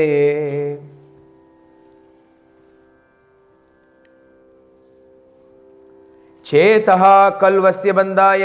இந்த பாண்டேஜ்லேருந்து எப்படி லிபரேட் ஆகணும்னு கேட்டேன் இல்லையா? முதல்ல பாண்டேஜை கற்றுவோம். ஏன் பாண்டேஜ்னு முதல்ல தெரிஞ்சுப்போம். அப்படி where is bondage, why is பாண்டேஜ்னா mind is the cause for bondage and mind is equally the cause for liberation too அப்படின்னு. சேத கல்வசிய பந்தாய் முக்தயே ச ஆத்மனி மதம். முக்திக்கும் மனசுதான் காரணம், பந்தத்துக்கும் மனசுதான் காரணம். மனையேவ மனுஷியானாம் காரணம் பந்த மோக்ஷயோஹோ. அப்படி இந்த விஷயத்தை நம்ம சுவாமி ரொம்ப சிம்பிளா ஒரு எக்ஸாம்பிள சொல்லி கொடுத்துருவார். யாருக்கும் புரியும், யாருக்கும் மறக்க முடியாது. அதை லாக் அண்ட் கீ அப்படின்பார் சுவாமி. ஒரு லாக் இருக்கு, ஒரு கீ இருக்கு. இந்த லாக்கை நீ இப்படி இந்த கீயை உள்ள போட்டு இப்படி திருப்பினா லாக் ஆயிடும், இப்படி திருப்பினா அன்லாக் ஆயிடும். இப்படி திருப்பினா லாக் ஆகும், இப்படி திருப்பி அதே லாக் தான், அதே கீ தான். அந்த உள்ள போட்டு இப்படி திருப்பினா அது டைரக்ஷன் தான் வேறையே தவிர, the moment you change the direction, then it is the difference between locking and unlocking, between bondage and liberation. சுவாமி சொல்லுவார், உலகத்து பக்கம் நீ திருப்பினியானா லாக், பிரம்மத்து பக்கம் திருப்பினியானா அன்லாக். மைண்ட் தான் இங்க கீ. இந்த மைண்டாகிற கீயை இந்த லாக்குக்குள்ள, லாக்குன்னா நம்ம பாண்டேஜ் தான் நம்ம லாக். இந்த உலகமாகி இந்த பாண்டேஜில் போட்டு இந்த ஒரே குணேஷு சக்தம் பந்தாய, இந்த விஷய வாசனைகள் குணங்களாலையும் பூதங்களாலையும் ஆன இந்த உலகத்துக்கு மேலே இருக்கக்கூடிய அட்டாச்மெண்ட் இருக்கு. அதை எவ்வளோக்குள்ள நம்ம விருத்தி பண்ணிட்டே போகிறோமோ, வளர்த்து கொண்டே போகிறோமோ, அவ்வளோக்குள்ள பாண்டேஜ் பாண்டேஜ் பாண்டேஜ். அது இந்த பக்கம் திருப்பிட்டோமானா ஃப்ரீடம் ஃப்ரீடம் ஃப்ரீடம். இதுக்காக எங்கேயோ போய் இதுக்கு தேட வேண்டாம். The tools required for liberation we did not go in search of, we've got it all with us. What is it now? The mind is the only tool required for it. The direction of the mind determines bondage and liberation. Guneshu saktam. ஏன்னா இந்த மனசை கொண்டு தானே எல்லாமே பண்ணிட்டு இருக்கோம் நம்ம. இப்போதைக்கு மனசுக்கு அப்பாற்பட்ட நிலைக்கு போகணும், அதுதான் நமக்கு வேணுங்கிறது. மனோ நாசமே ஏற்படணும், மனமே இல்லாத நிலை வந்துவிடணும். ஆனால் அது வரைக்கும் இந்த மனசை தானே நம்ம உபயோகம் பண்ணிட்டு இருக்கோம். அப்போ அதை வச்சுட்டு தானே அந்த மனசு இல்லாத நிலைக்கும் போக வேண்டியிருக்கு. எப்போ பண்ணுறது, எப்படி பண்ணுறதுன்னா, முதல் கட்டத்தில் அந்த ஃபர்ஸ்ட் ஸ்டேஜில் slowly we have to turn it away. திரும்பி திரும்பி அகம் தானே தினம் அகக்கண் காண். முதல்ல திரும்பு, அப்புறம் தினம் அகத்தை பார்க்கலாம். முதல்ல திரும்புற வழியே காணுமே இங்கே, அப்புறம் எங்கே அகத்தை பார்க்கறது. திரும்பினான்னா முதல்ல திரும்புறதுக்கே பெரிய எஃபர்ட்டாக இருக்கும். ஏன்னா நம்ம கஷ்டப்பட்டு இப்படி திரும்பினா அப்படி டக்குன்னு இப்படி திரும்பிவிடுறோம். இந்த ஸ்ட்ரிங்கு ஸ்னாப் ஆகிற மாதிரி திருப்பி வேர்ல்டில் திரும்பிவிடுறோம் இல்லையா? ஏதோ இந்த சத்சங்கம்னு வந்தோம், பாகவதம் வந்து வந்தோம், ஒரு 1.5 மணி நேரம் கேட்குறோம், 2 மணி நேரம் கேட்குறோம், திருப்பி அந்தண்ட போன உடனே டக்குன்னு ஏதோ ஒன்றில் மனசு லயிச்சு போய்டுறதே, மாட்டின்னு விடுறதே மனசு. ஏன்னா அவ்வளோ ஹேபிச்சுவேட்டட். இதுலேயே போய் போய் போய் ஹேபிட் ஆனதுனால அப்படி இருக்குது. இதுலேயே போய் போய் ஹேபிட் ஆடுதுன்னா இதில் இருக்கும். அதில் ஒன்றும் பிரத்யேகமாக அட்ராக்ஷன் ஒன்றும் இல்லை உலகத்தில். உலகத்தில் ஒன்றும் பெரிய அட்ராக்ஷன், நீங்கள் அதுலேயே இருந்ததுனால உங்களுக்கு அப்படி தோன்றது. ராமகிருஷ்ண பரமஹம்சர் அழகாக ஒரு கதை சொல்லுவார். ஒரு மீன் விற்கிறவ இங்கே மீனெல்லாம் பிடிச்சி கிராமத்துலேருந்து டவுனுக்கு போனாலும் மீனெல்லாம் விற்கிறதுக்கு. மீனெல்லாம் விற்றுட்டு திரும்பி வந்துட்டு இருக்கா. திடீர்னு ஒரு புயல் வந்துடுத்து, மழை வந்துடுத்து, ஒதுங்க இடம் வேணும். அந்த பக்கம் ஒரு பூக்காரி வீடு இருக்கும், அவன் ஃப்ரெண்டு தான் அவள். இந்த பூக்காரி வீட்டுக்கு போய், ஏண்டிமா மழையாக பெய்யுறது, இன்றைக்கி ராத்திரி மாத்திரம் உங்கள் காற்றுல இருந்துட்டு போகிறேனே அப்படின்னு. அதுக்கு என்னடி, வா உனக்காக ரூம் இருக்குது, இந்த ரூமில் இரு அப்படின்னு. அந்த ரூமில் தான் அவள் பூவெல்லாம் வச்சுருப்போம்.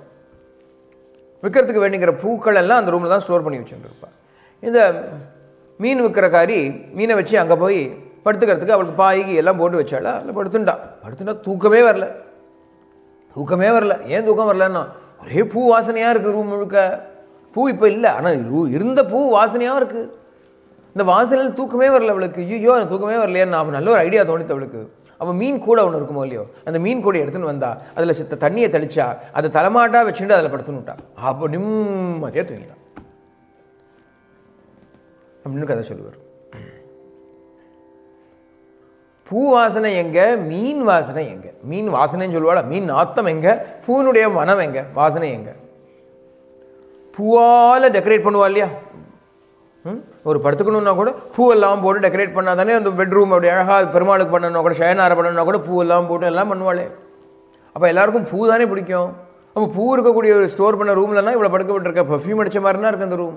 அதில் தூக்கம் வரலையா இவளுக்கு அந்த மீன் நாத்தம் வந்தால் தான் தூக்கம் வரணும். ஏன் நான் பழகி எடுத்தோம். மீன் நாத்தத்தில் ஏதாவது இருக்கா? ஒன்றும் இல்லையே. ஆனால் ஏன் இவளுக்கு மாத்திரம் இவளுக்கு பழகி போயிடுத்து. அதே மாதிரி இந்த உலகத்திலேயே நம்ம வழண்டு பழகினதுனால இதை விட்டுட்டு வரத்துக்கு மனசே வர மாட்டேங்கிறது. ஐயோ அந்த குப்பையெல்லாம் விடணுங்கிறே. ஜென்மமாக நான் சேர்த்து வச்சுட்டு இருக்கிற குப்பைன்னா அது எவ்வளோ அழுக்கு இருக்குது பார்த்தேளா? இந்த அழுக்கு இல்லைன்னா நான் எப்படி தூங்குவேன்? இந்த அழுக்கே எனக்கு அழகாக இருக்கே அப்படின்னு சொல்கிறது மனசு. அப்போ என்ன பண்ணணும்? கொஞ்சம் கொஞ்சமாக அதை ட்ரெயின் பண்ணணும். கொஞ்சம் கொஞ்சமாக அது இந்த பக்கம் கொண்டு வரணும்.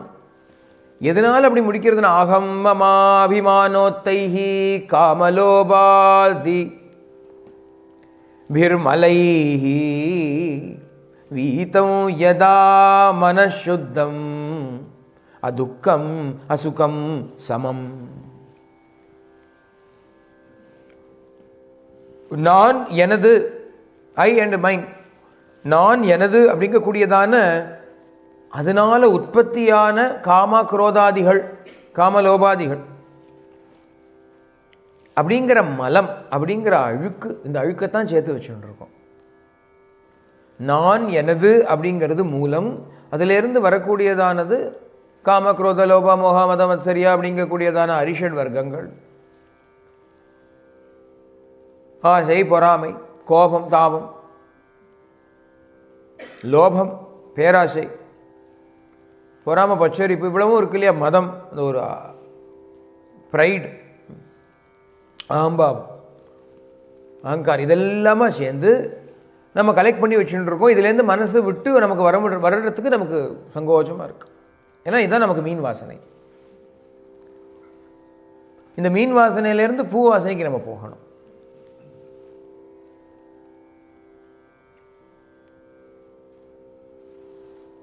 பகவானோட அது என்ன? பூமணமாமணம் பூரண மனம் கொள்ள பூரண மனம் அருள் அருணாச்சலா. பூமணம், இந்த பூமணம்னா மண் வாசனைன்னு அர்த்தம். இந்த மண், இந்த பூமியில் இருக்கக்கூடியதான நமக்கு ஒரு நாட்டம் இருக்கே, இந்த உலகத்தில் இருக்கக்கூடியதான நமக்கு ஒரு நாட்டம் இருக்கே, அதை விட்டு தள்ளுறதுக்கு பூரண மனசை எனக்கு அருள்வாயாக அப்படின்னு அருணாச்சலன் கிட்ட பகவான் கேட்கறது. அது எப்படி விடுறது அப்படின்னா அகம் மமாபிமானோத்தைஹி, நான் எனது அப்படிங்கிறதுலேருந்து உருவானதான காமக்ரோதாதி லோபாதி மலங்களை எப்போ நம்ம விடுறோமோ அப்போ மனசு ஒரு ஈக்குவானிமிட்டிங்கிற சமத்துவ நிலையை அடையிறது. அப்போ துக்கமானாலும் சரி, சுகமானாலும் சரி, அதில் எந்த விதமான நமக்கு ஒரு பாதிப்பும் இல்லாமல் அப்படியே இருக்கும். அதனால் பண்ண வேண்டியது என்ன அப்படிங்கிறது நமக்கு இங்கே தெரிகிறது. இந்த அகம் மமத்தை விடணும், நான் எனதுங்கிறத விடணும். இந்த நான் எனதுங்கிறத விடுறதுங்கிறது என்ன ஈஸியாக இருந்ததுன்னா எத்தனையோ விட்டுருப்போமே, நம்மளாம் விட முடியுமான்னா முடியலையே. அப்போ தேவகூதி அம்மா பார்க்குறா, நீ பாட்டு சும்மா சொல்லிட்டு போகிற, விட்டுடு அப்படின்னா எப்படி விடுறது? விட்டுடுன்னு சொன்னால் போகாது, எப்படி விடணும்னு சொல்ல வேண்டாமோன்னா அதுக்கு ரொம்ப ஈஸியான ஒரு பாத்தை இங்கே கபில பகவான் சொல்லி கொடுக்குறார். நீயா விட வேண்டாம், நான் உனக்கு ஒரு வழி சொல்லி தரேன். நான் சொன்ன இடத்துல போய் நீ சேரு, அது தானே விட்டு போயிடும் அப்படின்னா. நான் சொல்கிறத மாத்திரம், ஒரு சொன்ன இடத்துக்கு மாத்திரம் நீ போ, அது விட்டு போயிடும். இப்படி ஒரு இடமா என்னதுன்னா பிரசங்கமஜரம் பாஷம் ஆத்மன கவயோ விதுஹு சயேவ சாதுஷு கிருதோ மோக்ஷத்வாரம் அபாவிருத்தம். பிரசங்கம், அட்டாச்மெண்ட், ரொம்ப ஸ்ட்ராங் அட்டாச்மெண்ட் இருக்கே, அதுதான் பாண்டேஜுக்கு காஸ். ஸ்ட்ராங் அட்டாச்மெண்ட் தான் பாண்டேஜுக்கு காஸ். இதனால தான் மாட்டின்னு இருக்கோம் நம்மளாம். ஆனால் இந்த பாண்டேஜை விடணும், இந்த அட்டாச்மெண்ட்டை விடணும் அப்படின்னா ரொம்ப கஷ்டம், நமக்கு விடுறது ரொம்ப கஷ்டம். கபில பகவான் சொல்கிறார், நீ அந்த அட்டாச்மெண்ட்டை தூக்கி வேற விஷயத்தில் வச்சுட்டியானா உனக்கு ஈஸியாகிடும். எது அப்படின்னா தயேவ சாதுஷு கிருதோ, சாதுக்கள் மேலே அட்டாச்மெண்ட்டை வச்சுக்கோ. வீடு, வாசல், மனைவி, மக்கள் அப்படின்னு நீ இப்போ வச்சுட்டு இருக்கிறதான அவனுடைய அட்டாச்மெண்ட்டை தூக்கி சாதுக்கள் மேலே வை.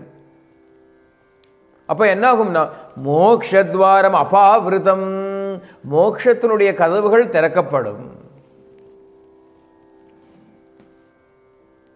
The doors of liberation will be thrown wide open to you if you follow this formula given by Kapila.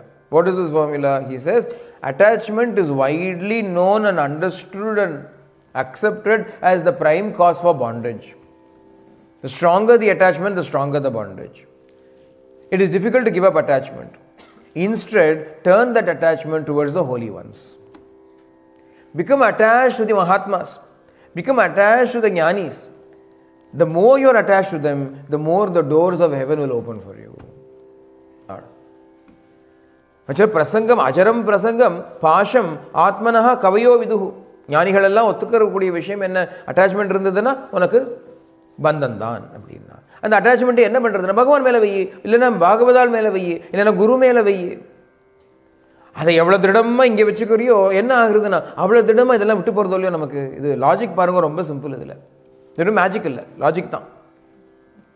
என்ன லாஜிக் அப்படின்னா ஒரு டயத்தில் ஒரு டைரக்ஷனில் தானே பார்க்க முடியும். இப்போ நீங்கள் என்ன பார்த்துட்டு இருக்கேள், பின்னாடி என்ன நடக்குதுன்னு தெரியுமா உங்களுக்கு? பின்னாடி உங்களுக்கு வேண்டப்பட்டவாளே இருந்தால் கூட நீங்கள் அவளை பார்க்க முடியாது இல்லையா? என்ன தானே பார்க்குறாள்.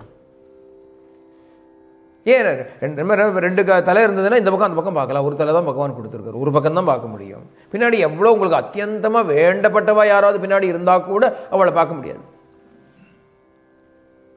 நீங்கள் திரும்பி வேணால் பார்க்கலாம். நீங்கள் திரும்பி பார்க்காம இங்கேயே பார்த்துட்டு இருந்தேள் அப்படின்னா அசலே அவள் இருக்காளா எழுந்துட்டு போனாலான்னு கூட உங்களுக்கு தெரியாது.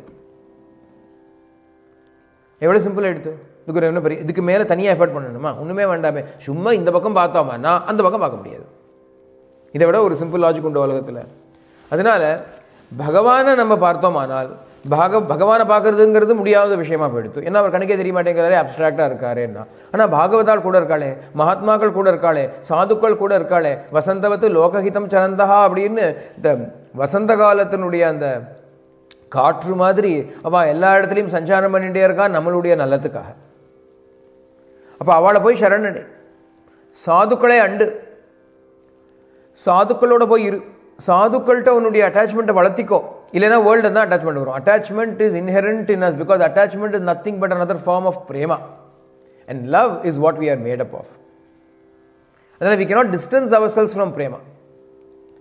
We can never distance ourselves from prema. When prema is mixed with I and mine, it is called attachment.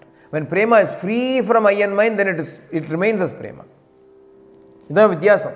பிரேமைக்கும் இந்த ஒரு அட்டாச்மெண்ட்டுக்கும் என்ன வித்தியாசம்? Love and attachment, what is the difference அப்படின்னா, love is free from selfishness, attachment has selfishness in it.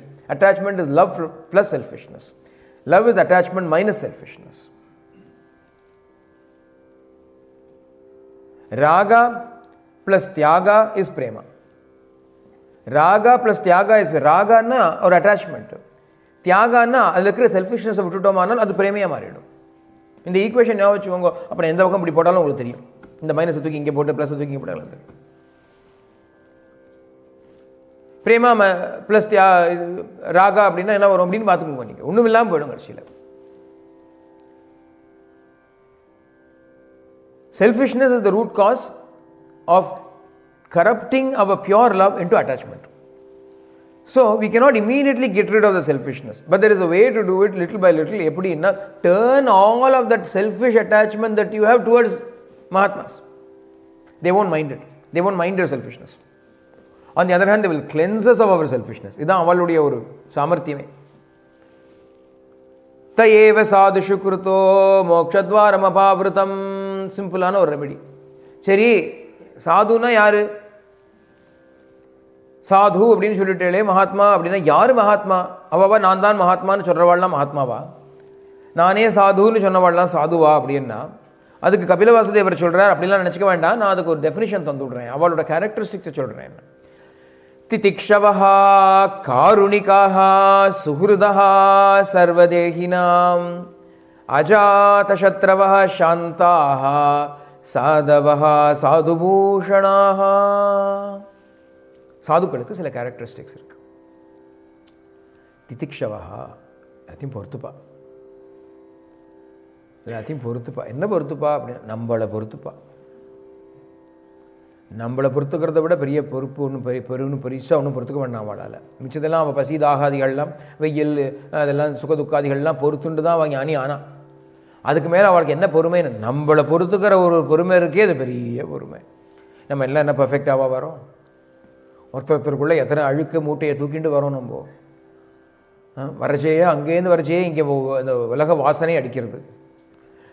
இப்படி தான் அவள் மூடிக்கணும், அவள் பிராணாயாமம் பண்ணுறான்னு நம்ம நினச்சிட்டு இருப்போம். பாவம் அவன் நம்ம நாத்தம் சகிக்கலை. அப்படி ஒரு நாத்தத்தோடு நம்ம வரோம். வந்து அவள் காலில் வேற விழுந்து ஆசீர்வாதம் பண்ணுங்கோன்னு வேற கேட்குறோம். அதுக்கு அவள் என்ன பதில் சொல்கிறான்னா, காருணிக்காகா, பரம கருணையோடு இருக்கா. அதுக்கு பரம கம்பேஷனோட, சுகிருதா, ஃப்ரெண்டு மாதிரி இருக்கா நமக்கு. சர்வதேகினா, நமக்கு மாத்திரம் இல்லை, சர்வதேகினா. அவளுக்கு யாருமே ஸ்ட்ரேஞ்சர்ஸ் கிடையாது.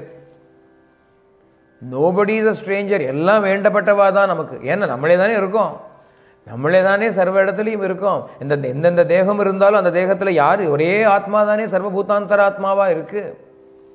அதனால் எல்லார்கிட்டையும் பிரேம, எல்லார்கிட்டையும் ஒரு சௌஹிருதம் அவளுக்கு, ஒரு ஃப்ரெண்ட்ஷிப் இருக்குது. யாருமே வேண்டப்பட்டவா வெறுக்கத்தக்கவா அப்படிங்கிறதெல்லாம் இல்லை அவளுக்கு. நம்ம என்ன பண்ணாலும் அதை பொறுத்துக்கிறதுக்கும் அவள் தயாராக இருக்கா. பரம கருணையோடு நம்மளோட டீல் பண்ணுற. நம்ம எத்தனை தடவை தப்பு பண்ணாலும் அத்தனை தடவையும் அதை பொறுமையோடு சரிப்போம், அடுத்த தடவை பண்ணாதே, சரி இப்போ தெரிஞ்சுட்டோனோ, அப்போ நெக்ஸ்ட் டைம் பண்ணாதே, அப்போ நெக்ஸ்ட் டைம் பண்ண, இது it's okay, it's all right அப்படின்னு சொல்லிகிட்டே இருக்கா ஒரு தடவையும். நம்மளுமோ அபராத சதம் பண்ணிட்டு இருக்கோம், அபராத சஹஸ்திரம் பண்ணிட்டு இருக்கோம். அமஹமஸ்ய அபராத சக்கரவர்த்தி அப்படின்னார் சுவாமி தேசிகர். அபராதம் பண்ணுறதுல எனக்கு ஈக்குவல் யாரும் கிடையாது, நான் சக்கரவர்த்தி அப்படின்னார். நீயோ நான் கருணையே உருவானவர். இப்போ ரெண்டு பேருக்கும் போட்டியாமங்க. நான் ஒரு சக்கரவர்த்தி, நீ ஒரு சக்கரவர்த்தி. நான் அபராதம் பண்ணுறதுல சக்கரவர்த்தி, நீ மன்னிக்கிறதுல சக்கரவர்த்தி. உனக்காச்சு எனக்காச்சு சண்டை போடுவோம் வா அப்படின்னா. ஆனால் கடைசியில் அவர் தானே ஜெயிப்பார். அவருடைய தயதானே இவ்வளோ நாள் ஜெயிச்சிருக்கு. இவ்வளோ தப்பு பண்ணாலும் அவருடைய தயை நம்மளை பொறுத்துண்டே தானே இருக்குது. திதிக்ஷவாக பரம காருணிக்காக சுகிருதா சர்வதேகினாம் அஜாத சத்ரவா. அவளுக்குன்னு எனிமி இன்னும் பிறக்கவே இல்லையா. No enemy has been born for them. அப்படின்னா என்ன அர்த்தம்னா, இப்போ யுதிஷ்டிரனுக்கு அஜாத சத்ருன்னு பேர், தர்மராஜருக்கு இன்னொரு பேர் அஜாத சத்ருன்னு ஒரு பேர் உண்டு. அவனுக்கு சத்ருவே பிறக்கலை அப்படின்னு. பிறந்த நாளைக்கும் இங்கே துரியோதனம் பிறந்துட்டான், மகாசத்ருவாக இருந்தான். ஏன்னா அஜாத சத்ருன்னு எப்படி பேர் வச்சேன்னா, இவருக்கு யாரும் சத்ரு இல்லை. அவா வேணா இவரை சத்ருவாக பார்க்கலாம், அதுக்கு இவர் என்ன பண்ணுவார் பாவம். இவரை பொறுத்தவரைக்கும் இவருக்கு யாருமே சத்ரு இல்லை. நம்ம துரியோதனன் தானேன்னு ஆறாம் அவர். எப்போ நான் காட்டில் வெள்ளம் வனவாசத்தில் இருக்கா, இந்த துரியோதன பையதானே வனவாசம் அமுச்சு வச்சிருக்கான் அவளை, காட்டில் இருக்காவா. அப்போ இவன் என்ன பண்ணான்னா, அவளுக்கு பொறாம காமிக்கணுங்கிறதுக்காக அவள் என்னமோ சாப்பாடு கிடைக்குமோ கிடைக்காதோன்னு இருக்காளா. இவன் என்ன பண்ணா, அவன் கூட்டத்தெல்லாம் கூட்டிட்டு வனபோஜனம் பிக்னிக் இந்த ஃபாரஸ்ட்னு இவன் எங்கே இருக்காளோ அங்கே வந்து பண்ணுறான். நன்னா சாப்பிட்றான். இவாளுக்கு ஒன்றும் இல்லாமல் பார்க்கட்டும் பார்க்கட்டும், எங்கேயாவது நீங்கள்லாம் நம்ப முடியாது, காட்டுக்கு போய் சந்தோஷமாக இருந்தாலும் இருந்துருங்கள், அவளை வயத்திரச்சல் உண்டு பண்ணணும் அப்படின்னு சொல்லிட்டு அதுக்காக வராமல். அங்கே வரைச்சே என்ன ஆகிடுது, சில கந்தர்வர்கள்லாம் அவளோட யுத்தம் பண்ணுறா. அப்போ இந்த 100 பேரும் தோத்துன்னு இருக்கா. இந்த கந்தர்வர்கள் ரொம்ப ஸ்ட்ராங்காக இருக்கிறதுனால 100 கௌரவாலும் அந்த கந்தர்வர்கள் முன்னாடி சண்டை போட முடியாமல் தோத்துன்னு இருக்கா. இந்த நியூஸ் யுதிஷ்டர் காதில் எட்டு. உடனே பீமா, அர்ஜுனா போ சகாயம் பண்ணு அப்படின்னார். போ துரியோதனனுக்கு உதவி பண்ணு அப்படின்னு. அண்ணா அவன் காட்டுக்கு நம்மளை அமிச்சான், அவனுக்கு எந்த நன்னா அடி வாங்கட்டுமே, அன்றைக்கே நாங்கள் அடிச்சிருப்போம், நீ வேண்டான்னு விட்டேன். எவனோ தன் தர்ம அடி போடுறான், அவனை சேர்ந்துட்டு கைத்தட்ட வேண்டாம், அவனோ அடிக்கிறான், அடிக்கட்டுமே அவன் அப்படின்னா. சி அப்படி இல்லைடா, நம்ம them against us 100 versus 5, ஆனால் when we are against somebody else 105 versus anybody else, போ உடனே அப்படின்னு சொல்லி அமிச்சார். அதனால் துரியோதனனை கூட தான் சத்ருவா பார்க்கல தர்மபுத்திரர், அதனால் அஜாத சத்ருவோட பேர். இந்த சாதுக்கள் எப்படி இருக்கான்னா, அஜாத சத்ரவஹா, அவா யாரையுமே வெறுக்கலை, யாருக்கிட்டையும் துவேஷம் பாராட்டலை. அவாகிட்ட ஒரு கால் துவேஷம் பண்ணினவாளும் அவாகிட்ட வந்தான்னா வந்தியா அப்படின்னு தான் கேட்பா, எப்படி இருக்கேன்னு கேட்பா. அன்றைக்கி எப்படி பண்ணிவிட்டேனே, அது பரவாயில்லையே, அது அன்றைக்கி பண்ண விஷயம், இன்றைக்கி இல்லை, இன்றைக்கி பண்ணலையோன்னோ. இன்றைக்கி பண்ணியா, இன்றைக்கி பண்ணலை, அப்போ விட்டுவிடும், அது அன்றைக்கி பண்ணுது, அது அன்னியோட முடிஞ்சு போயிடுது. அன்றைக்கி பண்ணேனே, அது அன்னி விஷயம், இன்றைக்கி எப்படி இருக்கே இதான் ஓடும், இன்றைக்கி என்கிட்ட வந்துட்டியே. அப்போ அஜாத சத்ரவஹா சாந்தாஹா, அவளோட சாந்தி அப்படிங்கிறது உலகத்திலேருந்து வரக்கூடிய சாந்தி இல்லை, ஸ்வரூபத்திலேருந்து வரக்கூடிய சாந்தி. சாந்தஸ்வரூபமான ஆத்மாவே அவளாக இருக்கிறதுனால சாந்தோயம் ஆத்மா அப்படிங்கிறது உபனிஷத்து. ஆத்மாவே சாட்சாத் சாந்தி அப்படின்னு. தான் அந்த ஆத்மாங்கிறத தெரிஞ்சின்றதுனால அவளுடைய சாந்திக்கு என்ன குறை? உள்ளுக்குள்ள ஒரு சாந்தத்திலேயே இருக்கா சதா சர்வ காலமும். இவாதான் சாதவகா சாதுபூஷணா. மயனன்யேன இத்தனையும் இவாளுக்கு எப்படி கிடைச்சது? ஆமா, இவ்வளோ கிடைச்சதே அவளுக்கு. இப்படி இருக்காளே, இவ்வளோ கருணை அவளுக்கு, இவ்வளோ பொறுமை அவளுக்கு, இவ்வளோ ஒரு சௌகார்தம் அவளுக்கு, மனசுக்குள்ள பிரேமம் இருக்கு அவளுக்குன்னா எப்படி வந்ததுன்னா அது கபில பகவான் சொல்றார். இதெல்லாம் எப்படி வந்தது? மயி அனன்யேன பாவேன பக்திம் குர்வந்தி ஏ திருடாம் மத்கிருதே த்யக்த கர்மாணஹ த்யக்த ஸ்வஜன பாந்தவாஹ மதாஸ்ரயாஹ கதாம்ருஷ்டா ஷృణ్వంతి கதயந்தி ச தபந்தி விவிதாஸ்தாபாஹ நயேதான் மத்கதச்சேதசாஹ. எப்படி அவளுக்கு இப்படி ஸ்திதி வந்தது அப்படின்னா, மயி அனன்யபாவேன பக்தி, என் மேல அனன்யமான பக்தியை திருட பக்தியை பண்ணினாள் அப்படின்னு. மயி அனன்யேன பாவேன பக்திம் குர்வந்தி ஏ திருடாம். மயி என்கிட்ட பக்தி, இந்த ரெண்டு விஷயம் நமக்கு புரிஞ்சு போயிடுத்து. எங்கிட்ட பக்தி, அந்த பக்தி எப்படி இருக்கணுங்கிறதுக்கு ரெண்டு குவாலிஃபிகேஷன் வேற, ரெண்டு அட்ஜெக்டிவ்ஸ் இருக்கு. அனன்யேன பாவேன திருடாம் பக்தி. அனன்யேன பாவேன என்னை தவிர்த்து நான் அல்லாத வேற ஒரு பொருளையோ ஒரு வஸ்துவையோ ஒரு அனுபவத்தையோ அவ விரும்ப மாட்டா, எதிர்பார்க்க மாட்டா. Absolutely no desire other than for me. Seeking nothing else other than me. Holding nothing else important in their lives other than me. இதான் இப்படி ஆனா தானே சாதுவாக முடியும். சாது ஆகணும்னா அதுக்கு என்ன பண்ணணும்? இது பண்ணா தானே சாதுவாக முடியும். அந்த பகவான் ஒருவனே எனக்கு வேணும், அந்த பகவானை தவிர்த்து வேற எந்த விதத்திலும் எந்த இதுலையும் எனக்கு நாட்டம் இல்லை, இஷ்டம் இல்லை அப்படிங்கிறதான ஒரு ஸ்திதி இருந்தால் தானே நம்ம சாதுவாக முடியும். அதுவும் வேணும் இதுவும் வேணும்னு சொல்ல முடியாது. அனன்யேன பாவேனங்கிறா, வேற ஒரு எண்ணமே இல்லாத பாவத்துடன் கூட பகவான்கிட்ட பக்தி. அது எப்படின்னா திருடாம் அப்படின்னு இன்னொரு வார்த்தையை போட்டான். ஏன்னா இப்போ 7 நாளைக்கு சப்தாகம் கேட்டதுக்கு அப்புறம் ஒரு மணி நேரத்துக்கு ஆகவாவது உங்களுக்கு எல்லாம் என்ன தோணும்னா, எனக்கு பகவான் தான் வேணும், எனக்கு வேற ஒன்றும் வேண்டாம் அப்படின்னு தோணும். அது ரொம்ப சகஜம். இந்த ஒரு மணி நேரத்துக்காவது தோணும். ஆனால் அப்புறம் நிலைக்குமா அப்படின்னா அதுதான் இங்கே நம்ம பண்ண வேண்டியதான ஒரு பெரிய எஃபர்ட். அதை நிலைச்சு தக்க வைக்கிறதுங்கிறதா நம்ம பண்ண வேண்டிய எஃபர்ட். அதுதான் திருடாம் பக்தின்னு சொன்னோம். அந்த பக்தி வேவரிங்காக இருக்கக்கூடாது, திருடமாக இருக்கணும். God alone is what I seek. And that is not a temporary feeling that comes once in a while. It is our permanent feeling. Then it becomes ananyena bhavena bhaktim kurvanti ye dridam. இந்த ரெண்டும் அப்போ தான் apply ஆகும். அப்பப்போ வந்துட்டு போகிற பக்தியை நம்ம பக்தினே ஒத்துக்க முடியாது இல்லையா? திருடமாக இருந்தால் தானே பக்தி. திருடமாக இருந்தால் தானே பக்தி. பெர்மனண்ட்டாக இருந்தால் தானே ஒரு ஹவுஸ். அது இன்னைக்கு கட்டி நாளைக்கு இடிஞ்சு போயிடுத்து, நாளைக்கு கட்டினா நாளைக்கு இடிஞ்சு போயிடுத்துன்னு அது ஒரு வீடாது. இன்றைக்கி பக்தி இருக்குது நாளைக்கு இல்லை, இன்றைக்கி பக்தி இருக்குது நாளைக்கு இல்லை. இன்றைக்கி நிறைய பக்தி இருந்தது, அப்புறம் நாளைக்கு ஏதோ கண்டத்தை சாப்பிட்டேன் அது பக்தி போயிடுத்து. இல்லை கண்ட இடத்துக்கு போனேன் பக்தி போயிடுத்து. இல்லை கண்டவாளோட பேசினேன் பக்தி போயிடுத்து. கண்டத்தை பேசினேன் பக்தி போயிடுத்து அப்படின்னா அது பக்தியே இல்லையே. அப்போ அது எக்ஸ்டர்னல் ஃபோர்ஸஸ்னால இன்ஃப்ளூயன்ஸ் ஆகிடுதுன்னா அது லவ் எப்படியா இருக்க முடியும்? ஷேக்ஸ்பியரே தெரிஞ்சுட்டு சொல்கிறார். அது சானட் 43 ஒரு சானட் இருக்கு, ஷேக்ஸ்பியரியன் சானட். அதில் சொல்கிறார், love is not love that changes when it change finds or alters when it alteration meets. near like the pole star அப்படிங்கிற, like the north star அப்படிங்கிற. எப்படி இருக்கணும் பிரேமன்னா ஷேக்ஸ்பியர் says, இந்த பிரேமைய ரகசியம் எல்லாருக்கும் தெரியுது பாருங்க. உண்மையாக இருந்தோம்னா பிரேம ரகசியம் யாருக்கும் தெரியும். பிரேமன்னா என்ன? மாறிண்டே இருந்ததுன்னா அந்த பிரேமன்னு எப்படி சொல்ல முடியும்? Love is not love that changes when it change finds or alters when it alteration meets. ஏதோ ஒன்று வெளியிலேருந்து வந்தது, அதை மாற்றக்கூடியதாக இருந்தது, அதனால் மாறி போயிடுத்து அப்படின்னா அது முதல்லேருந்தே பிரேமை இல்லைன்னு அர்த்தம்.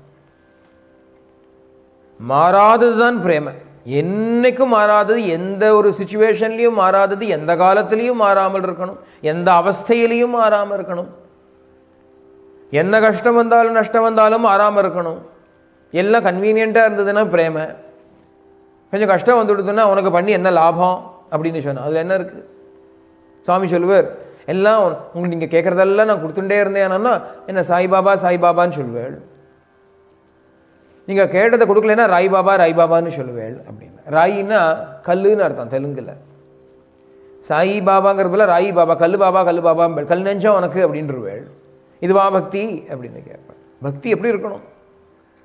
என்னாலும் மாறாமல் இருக்கக்கூடியது தானே பக்தி. என்ன பண்ணாலும் நீ தானே பண்ணுறப்பா, நீ பண்ணது தானே இது, நீ கொடுத்தது தானே இது அப்படின்னு எல்லாத்துக்கும் திருப்பி அவங்ககிட்ட போயிட்டு இருக்க வேண்டாமோ? உனக்கு பண்ணி நான் என்னத்தை கண்டேன்னு நான் சொல்லுவா? உனக்கு இவ்வளோ பூஜை பண்ணேனே, உனக்கு இவ்வளோ தர்மம் பண்ணேனே, உன் பெயரில் இவ்வளோ பண்ணேனே, நான் என்னத்தை கண்டேன் அப்படின்னு சொல்கிறதில்ல. என்ன லாபம்? அது பக்தி இல்லையா? அது வெறும் டிரான்சாக்ஷன் தானே. ஓ இதுக்காக பண்ணியோ, ஒரு இந்த பிளாக் போட்ட மாதிரி இவ்வளோ பைசா கொடுத்தேன், எல்லா ஜென்மமானாலும் சந்தோஷமாக இருக்கணும்.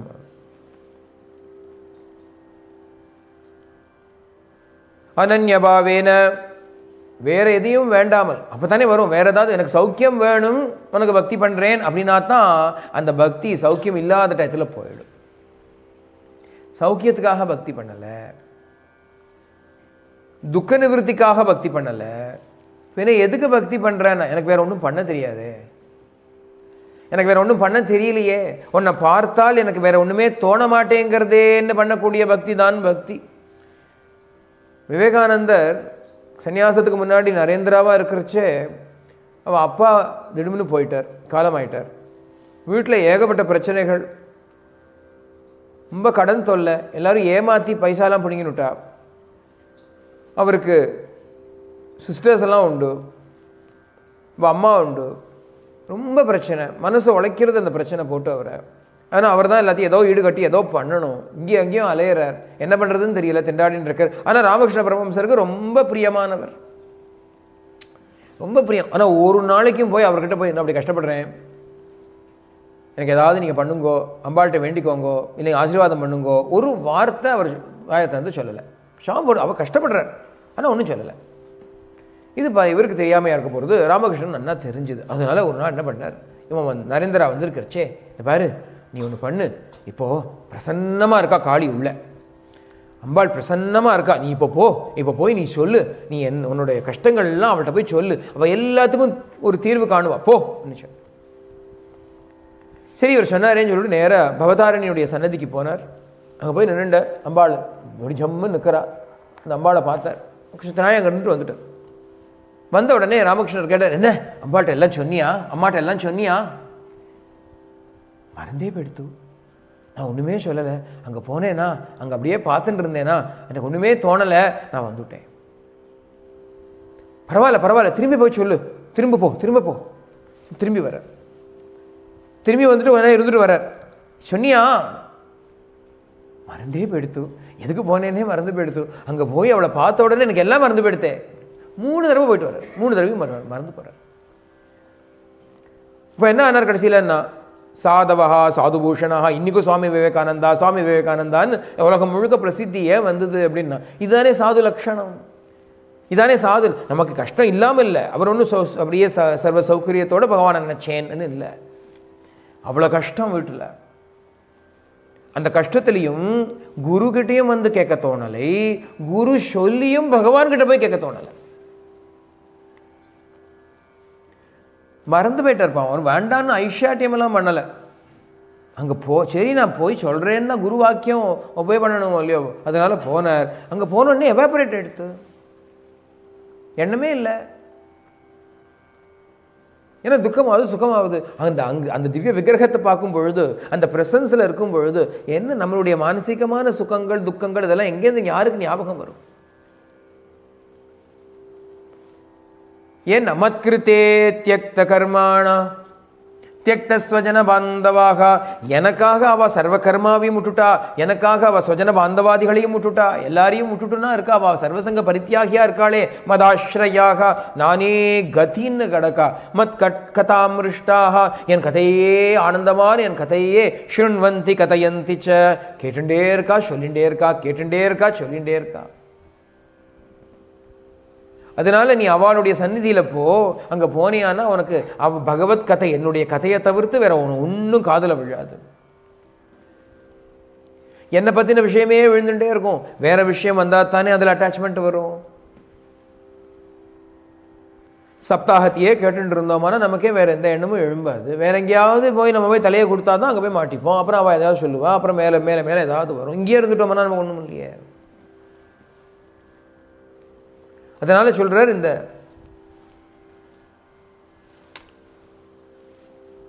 பகவானுடைய பக்தாளா இருக்கக்கூடிய ஞானிகள் மகாத்மாக்கள் இருக்காளே, அவளோட சந்நிதியிலேயே இரு, அவளை சுற்றி சுற்றி இரு, அவளை அண்டிண்டு இரு போர். ஸ்ரீ ராமானுஜர், பகவத் ராமானுஜர் 120 வருஷம் பூமியில் அவதாரம் பண்ணி பகவத் கைங்கரிய ரூபேண எல்லா மனுஷாளுக்கும் தர்மத்தை போதிச்சு, ஞானத்தை சொல்லி, பக்தியை சரணாகதி மார்க்கத்தை ஸ்தாபனம் பண்ணிட்டு திருநாட்டுக்கு அலங்கரிக்கக்கூடியதான அந்த ஒரு சமயம் வந்தது. பக்தாள்லாம் வந்தா கிளம்புறையிலே ஏதாவது சொல்லிட்டு போங்கன்னு, இவ்வளோ நாள் சொன்னது போகாது, கடைசியில் சொல்லுங்கன்னு. அது சில இன்ஸ்ட்ரக்ஷன்ஸ் எல்லாம் கொடுத்தார். அவர் சொன்னார், முடிஞ்சா ஏதோ திவ்ய க்ஷேத்திரத்தில் போய் இருங்கோ, பெருமாளை சேவிச்சுட்டு பெருமாளுடைய க்ஷேத்திரத்தில் ஸ்ரீரங்கமோ திருவேங்கடமோ இல்லைன்னா திருநாராயணபுரமோ அப்படின்னு எங்கேயாவது போய் இருங்கோ. அப்படி உங்களுடைய பிராரப்த வசத்தினால இருக்க முடியலை அப்படின்னு வந்ததுன்னா ஏதாவது ஒரு ஆச்சாரியனோட காலடியிலேயே சுத்திண்டு இருக்கும் அப்படின்னு இன்ஸ்ட்ரக்ஷன்ஸ் கொடுக்குறாரு. பரம பாகவதாளியே அண்டிண்டு இருங்கோ அப்படின்னு இன்ஸ்ட்ரக்ஷன்ஸ் கொடுத்தாரு. ஏன்னா இவர் கிளம்பி போறாரு இல்லையா, இனிமே இவர் இருக்கிற வரைக்கும் இவரை வச்சுட்டு எல்லாரும் பகவான் பகவான் பகவான்னு சொல்லிட்டு இருப்பா. இவர் கிளம்பி போனதுக்கு அப்புறம் அப்படி கொஞ்சம் கொஞ்சமா ஆமாம் பகவான், அப்புறம் வேற விஷயம், அப்புறம் பகவான், அப்புறம் வேற விஷயம், பகவான் பகவான் வேற விஷயம், அப்புறம் பகவான் ஒரு தடவை 3 தடவை வேற விஷயம், இப்படியே கடைசியில் பகவான் விட்டே போடுவார்.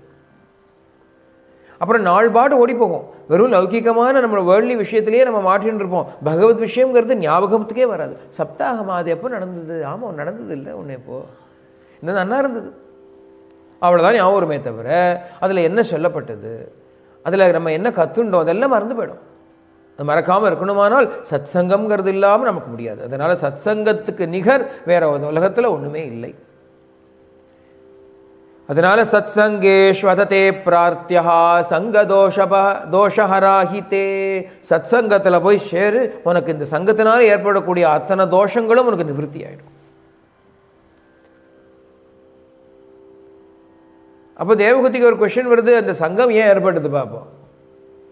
இந்த முதல்ல இந்த சங்கம் இல்லாமல் இருந்தால் நிம்மதியாக இருந்திருப்போம். இந்த சங்கம் எப்படி தான் வந்தது அப்படின்னா அதுக்கு அவர் சொல்ற இப்போ ஆத்தியாத்மிகமாக ரீசன் சொல்கிறார் அவர். அதுக்கு புருஷஸ்தோபி பிரகிருதிஸ்தோபி புருஷோ நாஜ்யதே பிராகிருதைர் குணைஹி அவிகாராத் அகிருத்தத்வாத் நிர்குணத்வாத் ஜலார்க்கவத். ஒரிஜினலாக இந்த உள்ள இருக்கிற புருஷன், இந்த ஆத்மா எப்படி இருக்குது அப்படின்னா இந்த பிரகிருத்திலேயே இருந்தால் கூட, இந்த உடம்புலேயே இருந்தால் கூட, இந்த பிரகிருத்திலேயே இருந்தால் கூட, இந்த பிரகிருத்தினுடைய எந்த விதமான தோஷமும் அதை ஒட்டாமல் தான் இருக்கு. பிரகிருதியினுடைய எந்தவித தோஷமும் அதை ஒட்டலை. எப்படி ஒரு ஜலாசயத்தில் ஒரு தண்ணி இருக்குது, தண்ணி குளம் இருக்குது, அந்த குளத்தில் சூரியனுடைய ஒரு பிரதிபிம்பம் நமக்கு ஏற்படுறது. இந்த reflection of the sun falls on the lake. No matter what happens to the lake, lake is wet. அதுக்காக சூரியன் என்ன ஈரமாயிடுறதா? லேக் இஸ் மூவிங், அதனால சூரியன் என்ன ரிப்பிள்ஸ் எல்லாம் வருதான்? And the reflection of the sun on the lake does not share the characteristics of the water or the lake. It remains as itself. அந்த மாதிரி ஆத்மா இந்த உடம்புல இருக்கு. இந்த உடம்புல இவ்வளோ தோஷங்கள் எல்லாமே இருந்தாலும் ஆத்மாவுக்கு எதுவும் சம்மந்தப்படலை, அது பாட்டு இருக்கு, அப்படியே இருக்கு. ஆனால் கொஞ்ச நாள் கழிச்சு என்ன ஆயிடுறதுன்னா அந்த சூரியன் ஒளி அந்த தண்ணியில் பட பட பட ஒரு வேப்பர் எழும்புறதோ இல்லையோ, அந்த ஹீட்னால ஒரு வேப்பர் எழும்புறது. இந்த வேப்பர் என்ன பண்ணுறது, கிளவுட் ஆகிடுறது. இந்த கிளவுட் அப்புறம் என்ன பண்ணுறதுன்னா போய் சூரியனே மறைச்சு விடுறது. எந்த சூரியனால் உற்பத்தி ஆச்சோ அந்த clouds and the water vapor condenses into clouds and hides the very sun who is the source of it. அதுபோல இந்த ஸ்வரூபம், இந்த பிரகிருதி, இந்த ரெண்டுத்துக்கும் இடையில, இந்த உடம்புக்கும் இந்த ஸ்வரூப ஆத்மாவுக்கும் இடையில மனம் அப்படின்னு ஒரு மூணாவது வியக்தி ஒன்று வராப்புல வருது. அது நிஜமாவே இருக்கானா இல்லை, நிஜமாவே இருக்கானா இல்லை, ஆனால் இருக்கிறாப்புல இருக்கு. அது வந்த உடனே என்ன ஆயிடுறது அப்படின்னா அஹங்கிரியா விமூடாத்மா கர்த்தாஸ்மீதி அபிமன்யதே. அது வந்துடுத்தோன்னா இந்த ஜீவன் என்ன நினைக்கிறான்னா, நான் தான் எல்லாம் பண்றேன், இந்த ஆத்மா நான் தான் எல்லாம் பண்றேன், நான் தான் எல்லாம் அனுபவிக்கிறேன் அப்படின்னு நினைச்சுடுறான். உடம்பு இருக்கு, ஆத்மா இருக்கு, உடம்புலேருந்து உலகம் இருக்கு. உடம்புங்கிறது பார்ட் ஆஃப் உலகம் தான். உடம்பு வேறு உலகம் வேறுன்னு நினைக்கக்கூடாது. when we say body we mean the world also, because the world is nothing but an extension of this. The world is an extension of the body. If you find it hard to believe, then I'll give us easy explanation to you. பகவானே சொல்றது அதை, உடம்பு இல்லாமல் உலகம் எதுங்கிறது. ஏன்னா if you don't see this world with these eyes, does the world exist for you? If you can't hear the world without your ears, can the world exist for you? If you don't smell the things of this world without your nose, can the world exist for you? If you can't feel the world without your skin, can the world exist for you? If you cannot taste it without your tongue, can the world exist for you? But imagine a situation when the body is not there. Is the world there? உடம்பு இல்லாமல் உலகம் இல்லைன்னு பகவான் உள்ளது 40 சொல்றது ஒரு இடத்துல.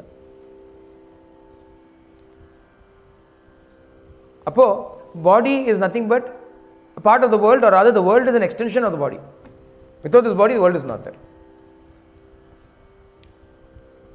அப்போ பாடி அண்ட் வேர்ல்டு ஒரு பக்கம், ஆத்மா ஒரு பக்கம். இந்த ஆத்மாவுக்கு அதுக்கும் சம்பந்தமே இல்லை. இந்த வேர்ல்டு என்ன வேணாலும் நடக்கட்டுமே, ஆத்மா பாதிக்கவே படாமல் அப்படியே இருக்கக்கூடியதாவது வஸ்து ஆத்மா.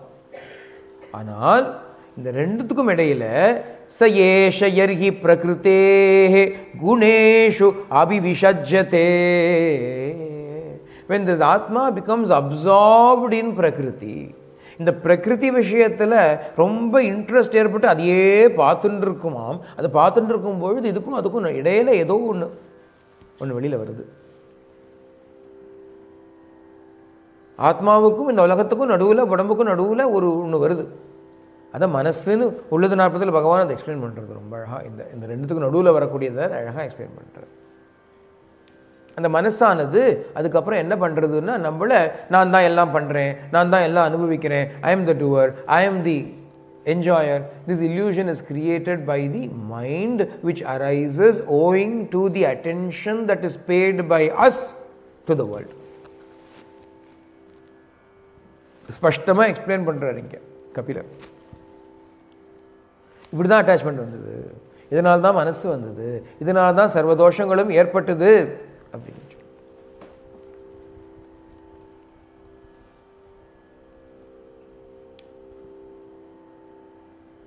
அப்போ என்ன பண்ணணும்? இந்த சூரியன், இந்த தட்டாகம், இந்த சூரியனோட ஒளி அதில் படுறது, அதுலேருந்து வர வேப்பரானது இந்த சூரியனை மறைக்கிறது. இந்த எக்ஸாம்பிள் கொடுத்தாரு இல்லையா, இதே எக்ஸாம்பிள் திருப்பி எடுத்துக்க போகிறார். இன்னொரு ஸ்லோகத்தை இதே எக்ஸாம்பிள் எடுத்துட்டு Kapilar is explaining how to get rid of it. Spirituality is actually very very very very simple. நம்ம 7 நாளைக்கு சொல்கிறோம், அது ரொம்ப சிம்பிள். இது பண்ண வேண்டியது ஒன்று தான், அதை இங்கே சொல்ல போகிறார். யதா ஜலஸ்யாபாசா ஸ்தலஸ்தேன அவதிருஷ்யதே ஸ்வாபாசேன ததா சூர்யோ ஜலஸ்தேன திவிஸ்திதः ஏவம் த்ரிவிருத்த அஹங்காரः பூதேந்திரியமனமயை ஸ்வாபாசைர்லக்ஷிதானேன சதாபாசேன சத்யதிருக்கு. இந்த சூரியனுடைய ஒளி நதியில் ஜலத்தில் வருது. சூரியனுடைய ஒரு ரிஃப்ளெக்ஷன் ஜலத்தில் நமக்கு தெரியறது. அந்த ரிஃப்ளெக்ஷனை பார்த்த உடனே இப்படி ஒரு சூரியன் இருக்கணும் அப்படிங்கிறது நமக்கு தெரியறது. அதை வச்சுட்டு இது எங்கேருந்து விழுந்தது அப்படின்னு அந்த பக்கம் திரும்பி பார்த்தா சூரியன் நமக்கு கண்ணுக்கு தெரியும். ஜலத்தை பார்த்துட்டே இருந்தோம்னா அட்டாச்மெண்ட்டு, சூரியனை பார்த்தா டிட்டாச்மெண்ட்டு, மோக்ஷம், லிபரேஷன். இந்த சூரியனை எப்படி கண்டுபிடிக்கிறது அப்படின்னா அதுக்கு சொல்கிறார், ஜலத்தில் இருக்கக்கூடிய ரிஃப்ளெக்ஷனை வச்சுண்டு நீ சூரியனை கண்டுபிடி. ஒரு ட்ரெயின் தான் அது, எதுவுமே மாறலை. அவர் என்ன சொன்னார்? சத்சங்கத்துக்கு போனார். முதல்ல சத்சங்கத்துக்கு போனார். அங்கே போனேன்னா அவனுக்கு தோஷமெல்லாம் சங்கதோஷம் போயிடும், நிசங்கி ஆகிடுவேன். நிசங்கத்துவே நிர்மோகத்துவம், நிச்சல தத்துவம், ஜீவன் முக்தி அப்படின்னு. சங்கம் ஏன் வந்தது? நீ ஜலத்தை பார்த்த வந்தது. அவன் எதை பார்க்கணும்? சூரியனை பாரு. சூரியன் எப்படி பார்ப்பேன்? சத்சங்கத்துக்கு போ, சத்சங்கத்துக்கு போ. ஒரு ட்ரெயின் முடிஞ்சு போயிடுதா, அவ்வளோதானே. இப்படிதான் ஸ்பிரிச்சுவாலிட்டி. என்னதுன்னா திரும்பி அகம்தனே தினம் அகக்கான் தெரியும். இதுக்கு மேலே ஸ்பிரிச்சுவாலிட்டி கிடையாது. இதுக்கு மேலே ஒரு வேதாந்தமோ ஒரு ஸ்பிரிச்சுவாலிட்டியோ ஒரு சாதனையோ எதுவும் வேண்டாம். திரும்பி வைராக்கியம், உலகத்திலேருந்து திரும்பு. அது அட்ராக்டிவாக தான் இருக்கு. ஆனால் remember, the attraction of the world is like the attraction of the fish basket to the Fisher woman.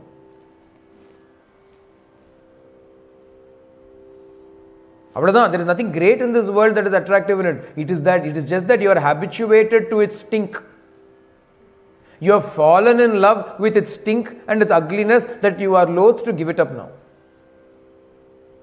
There is nothing in it that is attracting you. It is your fault that you got used to it. Stop looking at it. Stop looking at this at the garbage. Stop smelling the stink. Turn this way towards the Lord. What is spirituality?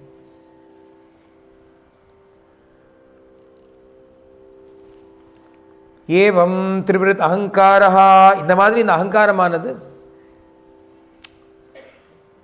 எங்கிருந்து எழும்பித்து அப்படிங்கிறதான அதனுடைய ஆதியை, அதோட மூலத்தை தேடு. Trace the source of the I thought. இவ்வளவுதான் கபிலோபதேசமே.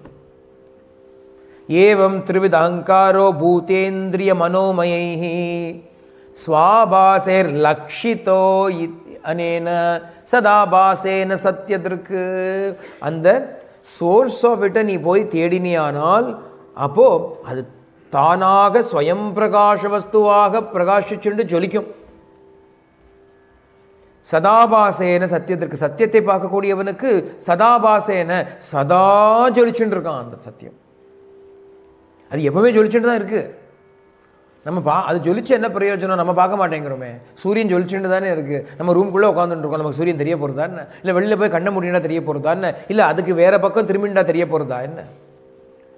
எவ்வளோதான் சூரியன், இதுக்கு மேலே எவ்வளோ ஜொலிக்க முடியும் சூரியனால்? இதுக்கு மேலே எவ்வளோ பிரகாசமாக சூரியனால் இருக்க முடியும்? இருந்தாலும் நீ கண்ண முடியினுட்டியானா உனக்கு சூரியன் தெரியாதே.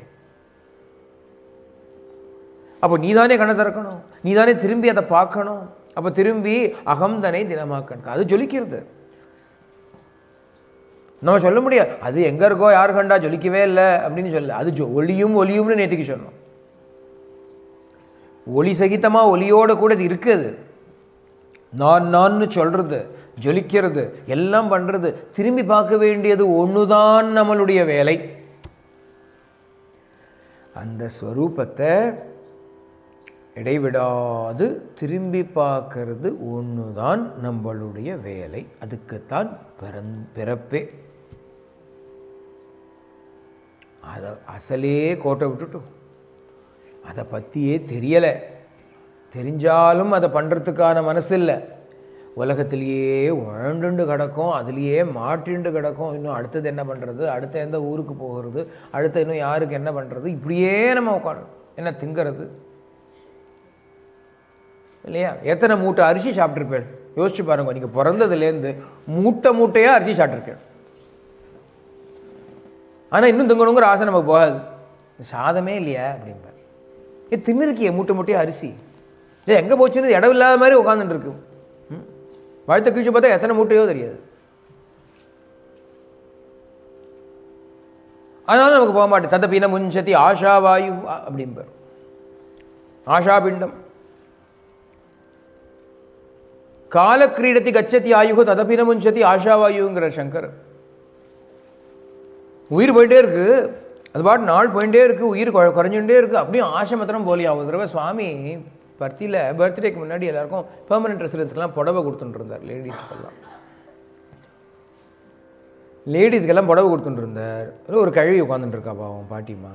சுவாமி அந்த புடவை கொடுத்தோடனே, சாமியே போன வருஷம் இந்த கலர் தான் கொடுத்தேள், வேற கலராக கொடுங்களேன் அப்படின்றாங்க. சாமி இப்படி பார்த்தார். வயசானது கழுவி, ஏற்கனவே ஒரு கால் இங்கே ஒரு வீட்டில் ஒரு கால் காட்டில் ஒரு கால்னு வச்சுட்டு இருக்க, உனக்கு புடவை கலர் வேறையோ அப்படின்னார் சுவாமி. இன்னைக்கோ நாளைக்கோ கிடக்கு, நீ உனக்கு புடவை கலர் போன வருஷம் கொடுத்த கலரே திருப்பி தரையிடேன்னா அப்படி சிரிச்சுட்டே வேற கலரை கொடுத்தாருப்பாங்க. அந்த கழுவிக்கு ஆசையாக பாருங்க. இன்னும் போகல அந்த கழுவிக்கு ஆசை. அதே கலர் எப்படி கட்டிக்கிறது, வேற கலர் கொடுங்க.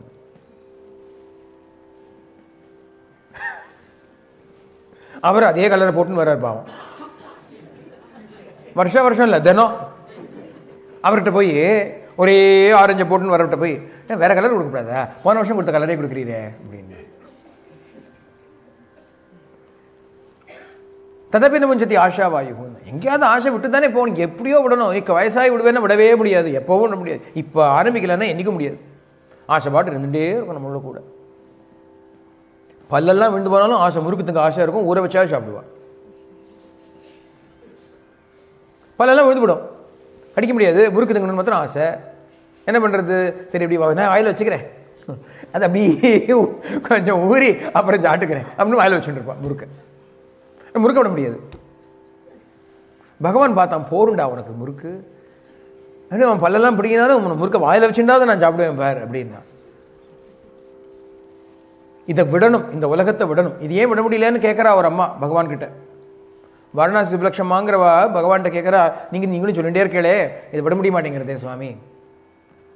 நீ உடம்பு இல்லை, நீ ஆத்மான்னு சொல்கிறே பகவானே, ஆனாலும் அந்த உடம்பை விட முடியலையே அப்படின்னா. உனக்கு போரும்னு தோணலை அப்படின்னு பகவான் வார்த்தை பதில் போட்டார்.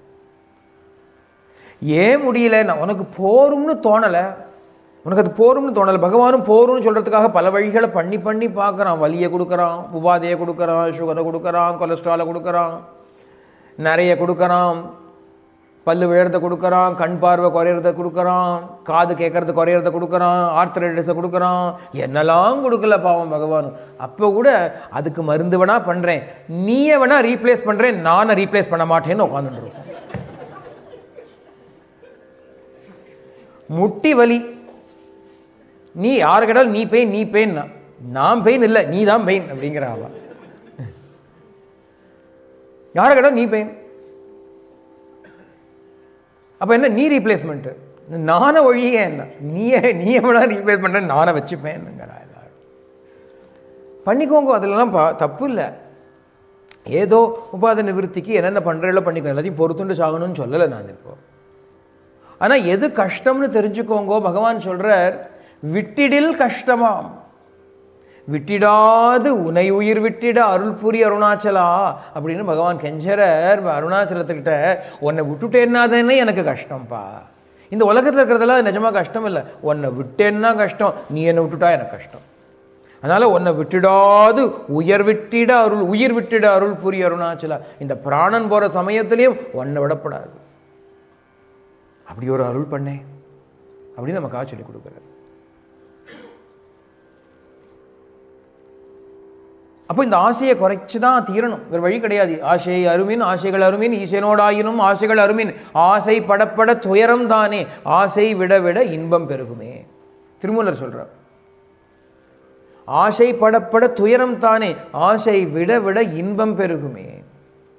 ஆசை இல்லாமல் இருக்கும், ஜாலியாக இருப்பேன், ஒரு எக்ஸ்பெக்டேஷன் இல்லைன்னா எல்லாம் நல்லது தான். சுவாமி சொல்லுவார், if you have an appointment you will face disappointment. Appointment இருந்தால் அப்பாயின்மெண்ட்டே இல்லைன்னா டிசப்பாயின்மெண்ட்டே கிடையாது. What are we having appointments with? all the things in this world, expectations are our appointments. We want things to come in a certain way. If they don't come in that certain way, we are upset. எப்படி வந்தாலும் பரவாயில்லன்னு சொன்னால் ஒன்றும் இல்லையா உங்களுக்கு? பரவாயில்ல இல்லையா? ஆசைப்படாமல் இருந்துவிட்டேன்னா ஒன்றும் பரவாயில்லையே. இப்போ நம்ம பிரேக்கில் போகிறோம், ஏதோ ஒரு ஸ்நாக் வைக்க போகிறோம், எதுவும் தெரியாது நமக்கு, பண்ணவாளுக்கு தான் தெரியும், நமக்கு தெரியாது. நம்ம நேற்றுக்கு கேசரியை சாப்பிட்டுவிட்டு, நேற்று கேசரி நல்லா இருந்தது, இன்றைக்கி ஏதாவது ஸ்வீட்டாக இருந்தால் நல்லாயிருக்கும் அப்படின்னு வெளில போய் ஒன்றும் இல்லைன்னா அப்புறம் நீங்கள் பகவானுக்கு என் மேலே கருணையே இல்லை, பாகவதமெல்லாம் கேட்டேன், ஒரு ஸ்வீட் கூட கொடுக்கல எனக்கு அப்படின்னு வேற சொல்லுவோம். உனக்கு பண்ணி என்னத்தை கண்டேன், ஒரு ஸ்வீட்டை கூட காணுமே அப்படின்னு. எந்த எதிர்பார்ப்பும் இல்லாமல் என்ன இருக்கோ பார்ப்போம், பகவத் கதை எவ்வளோ நல்லா இருந்தது அப்படின்னு நினச்சிட்டு போனால் அப்போ என்ன இருந்தாலும் அதை நல்லா ஆனந்தமாக சாப்பிடுவோம். சின்ன உதாரணம் தானே இது, நினச்சி பாருங்க. நீங்கள் ஒரு ஸ்வீட் வேணும்னு எக்ஸ்பெக்ட் பண்ணிட்டு போகிறேன், ஸ்வீட் இல்லைன்னு வச்சுக்கோங்க, மிச்சது நன்னா தான் இருக்குது, ஆனாலும் அது நன்னா இருந்தாலும் அதில் ஒரு சந்தோஷம் இருக்கும், ஒரு தோஷம் இருக்கும், அதில் சந்தோஷமாக இருக்காது, தோஷத்தோடு கூட இருக்கும் இல்லையா? அண்ணா இருக்குது இருந்தாலும் ஒரு ஸ்வீட் இருந்தால் இன்னும் நல்லா இருந்திருக்கும் இல்லையா அப்படின்னு 4 பேர்ட்ட வேறு சொல்லுவேன். ஏன்னா அப்போ தான் நாளைக்கு பண்ணுவாளோ இவாள் யாராவது சொல்லி வச்சா ஒரு வேளை நாளைக்கு வரும், சொல்ல முடியாது. அதனால் நல்லா தான் இருக்குது இருந்தாலும் ஏதாவது ஒரு இதோட ஒரு ஸ்வீட்டு போட்டிருந்தா நல்லா இருந்திருக்கும் இல்லை? நீங்கள் என்ன நினைக்கிறேன்? நான் வாழ வேறு அவள் அதை நினைக்கவே இல்லை. அப்போ பகவானை நினச்சிட்டு இருக்கா. மெனக்கிட்டு அவள்கிட்ட போய் நீங்கள் என்ன நினைக்கிறேன் அப்படின்னு அவள் ஆமாம் ஆமாம் அப்படி. நம்ம கெட்டது போறாதுன்னு அவளையும் கெடுத்துட்டு இருக்கோம். ஆசை இல்லைன்னா